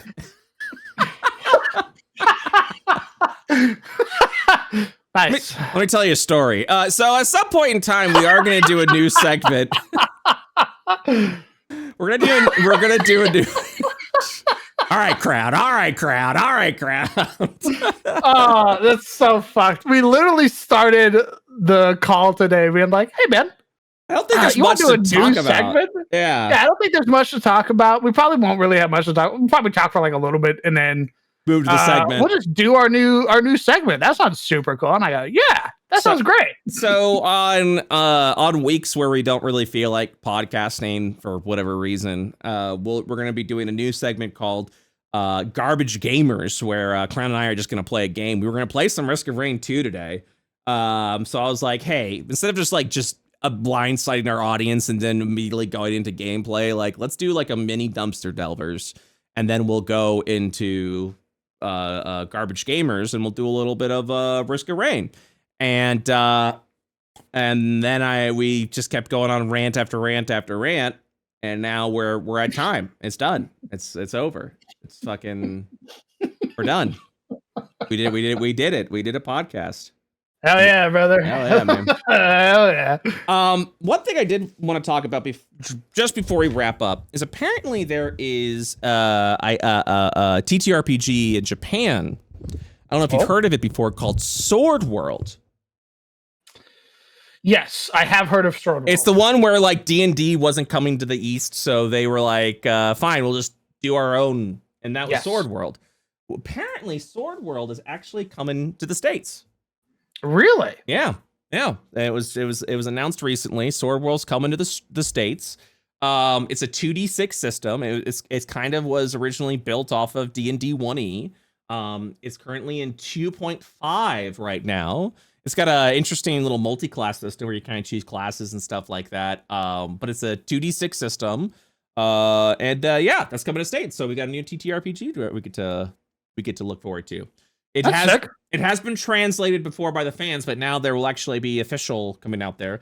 Oh, dude, nice. Well, I guess because I also think it's because now D&D is in Japan with what they've got going on. And man, oh man, I hope someone translates the starter adventure that's going to be Japanese exclusive, because I would love to run that game for D&D over at the East. Oh, that'd be badass. So essentially, it's Lost Mine of Phandelver. Except it's kind of turned into a story about an Oni, which cracked me up because of Surefour. So nice. It's like called like the Hand of the Oni or something like that. So but essentially it's like you go to Phandelver, but now instead of everything else, it's like shit's happening with an Oni. And I'm like, dude, I'd be down for that. I'd be down to run that game. That sounds fun as hell. Sick. That sounds fun as hell, man. So yeah, absolutely. So we didn't have a goal today on the YouTube side because we didn't think we were going to be doing a full podcast, but here we are. So maybe next time. All right, guys, thank you so much for watching. Hope you guys enjoyed yourselves today. If you'd like to support what we do, head on over to our Patreon, patreon.com/dumpsterdelvers. Get access to our MP3s, our Inside the Dumpster post show, and our Discord where we have a topic request that you guys can actually put down there. So where we'll actually talk about some stuff. And yeah, I will say one of the topics that I brought up, because it was announced that Brandon Lee Mulligan of D20 or Dimension 20 fame is going to be DMing Critical Role's campaign 4. Really? Yeah. Which I thought was interesting. And he's not leaving Dimension 20. So yeah, Brennan's about to be like the be all end all DM of the most popular actual play shows. Yeah. And for me, cause we actually had someone in the Discord that goes, "Hey, what do you think about this?" I don't care. And I wish there was a better answer. I wish there was a better answer. I really do wish it was a better answer. I don't care. I'm sure it'll be fun. I hope you guys enjoy it. I don't watch Critical Role. I don't watch Dimension 20. These people are like, I know they're the popular people and they all seem very nice. I don't care. How do you feel? How do you feel about it? I think that's super interesting. I'm very surprised that they're gonna have Brennan doing it, because Brennan's already doing so much shit. Yeah. Like, he has a lot of stuff to do. Yeah, I see this man burning out here soon. I mean, I wish him all the best, but that's no ill will. It's just I don't watch other D&D shows, so I get the popularity, but also like doesn't affect me any, you know. But I get that. I will say though that Critical Role and Darrington Press is turning into a fucking powerhouse in this industry. Like, they are. Absolutely. Jesus Christ, dude. I mean, I saw a news article the other day that was just talking about how we are essentially entering the Cold War of TTRPGs between very interesting. Okay. Yeah. Well, between Critical Role and Wizards of the Coast now, because I mean, you saw what everyone's doing. You got Darrington Press who's like, "Hey, we got your lead designers who are going to do shit for us now." And you got D&D who's like, "Yeah, well, we're branching out to all our third-party shit, and we're doing stuff with Paizo, and we're going to continue to have crazy third-party support. We're going all in on this now." And yeah, it's like, going to be super interesting, dude. And then you've got like I said, you got Sword World that's coming into the States now. You've got Gen Con with record numbers. We are entering a golden age of TTRPGs, 100%. Like, it's gonna be crazy. And if you like actual play shows like Dimension 20 and Critical Role, good on you. People have given me a hard time. I call them the mainstream D&D, and some people are like, there is no mainstream D&D. I'm like, there is. If you are a D&D show that sells out at Madison Square Garden, you are mainstream now, in my personal opinion. You are the mainstream. And that's not... I don't think there's anything wrong calling them mainstream. It's not. It's just, for me, it's just like, I'm definitely more indie. And I kind of do wacky little things. I'm okay with that, But I always just feel weird when there is an echelon. And I've talked about this many times. I'm not going to repeat it. I always feel weird with anything that has an echelon system, a tier system of popularity. Whether it's Twitch streams, YouTubers, D&D, like all that shit. Like that shit just reminds me of high school, and I hate it. And I don't want to be a part of it. I just really don't want to be a part of it. You know what I mean? Where you got like a ranking system, or you got people where you can tell where you've got bigger audiences kind of trickling down to you, and all they want to talk about is their bigger thing that they watched. And you're like, I really don't want to be a part of this conversation. Like I kind of want to focus on my thing. And I feel like an asshole for saying that, because I know it's people like what they like, and people want to talk about what they like. And it's just, I'm like, I can't relate to you on that. And I'm sorry that I can't relate to you on that, because I do respect these people, but that doesn't make me a fan like you are a fan. You know what I mean? Yeah. And I think a lot of that also has to do with earlier in my career, I would have people go on my stream, and all they would want to talk about are like the friends of mine who are way bigger than me. And all they want to do is just talk about that. And like, oh yeah, because and as if I was part of that universe. You know what I mean? Like, I wasn't my own creator. I'm part of the universe of this bigger creator. So I think, and so a lot of it is I'm trying to figure out again, like, what is my hang up? And I think when it comes to like Critical Role and Dimension 20, I do kind of get that like gut instinct of like, please do not associate me as part of the Critical Role universe. Honestly, that makes a lot of sense now that I'm thinking about it. That's also the reason why I'm like, it was like, are you gonna run Daggerheart? I'm like, I don't want to run Daggerheart because I don't want to be associated with Critical Role. Are you gonna run Drawsteel? I don't want to run Drawsteel because I don't want to be associated with the MCDM. You know, I don't want to be looked at as like a subsidiary of a bigger content creator. I want to be my own individual. Yeah, because if you run stuff like that, you do run the risk of people basically being like, okay, this is all you're known for now, is running other people's content. Yeah, or just or being like, hey, you're part of the Critical Role universe. That's awesome. And it's like, no. Incorrect. Wrong. Absolutely. You know, not interested. And that's essentially, yeah, that's it. So that's also why I don't want to I very much don't want to run another content creator system. I want to be my own person. I want to be acknowledged and known for what I do, not what someone else has done that's another content creator. Because then I also feel like if I run Drawsteel, then that opens the floodgate to be like, let's talk about MCDM. And I'll be like, I really don't want to do that. Or, hey, I'm a Daggerheart. Let's talk about Critical Role. I really don't want to do that. You know, like I don't want to talk about what someone else is doing. I want to focus on what I'm doing. I don't know if that's an ego issue. I think there is probably something egotistical about that, but I don't know. I don't think it's ego. I think there's a little ego in it when you're like, I don't have room for someone else's shit to be in my shit. No, because I don't really watch other people's games either. Like, that's a lot, dude. Like, when people are like, I watched your entire series, and I went, you did? Yeah. That's like 300 hours of content. Like, that's fucking wild. So like, thanks. I really appreciate it. Well, and that's also like what I'm noticing with World of IO is we've got so much fucking content that it is a bit overwhelming for people to watch.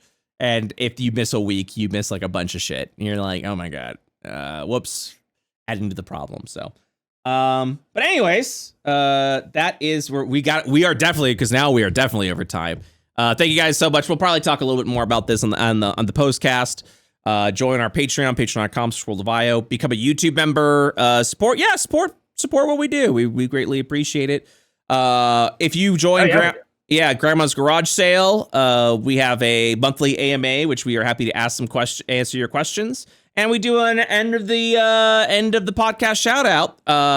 Today, our shout outs go to Birdie and Jackal, who got their cast off finally. Unfortunately, went on vacation and left all my pain meds at home. Yikes, and suffering for it. Been laying in bed, listening to podcasts when possible. Glad for another episode to listen to. Congrats on 100K for World of IO. Thank you so much, Birdie and Jackal. I really do appreciate that. And new to the Grandma's Garage Sale is a pile of ash. Hey, I finally got back from my trip from the tanning bed. Just gonna say, would not recommend if you're a vampire. Oh, yikes. Always a lovely podcast as always, though I wouldn't know. I'm just some dead guy's ashes that was used to write this message by someone else. P.S. The bright side, I can now play Sandcastle with my granddaughter. There's a lot to that. I'm gonna be real. There's some lore to that. There's a lot to unpack. There's some lore to that post that I absolutely adore. So, yeah. All right, guys. Thank you so much again, and we will see you next week. Have a wonderful, wonderful day. Take care, everybody. Bye-bye. Bye-bye.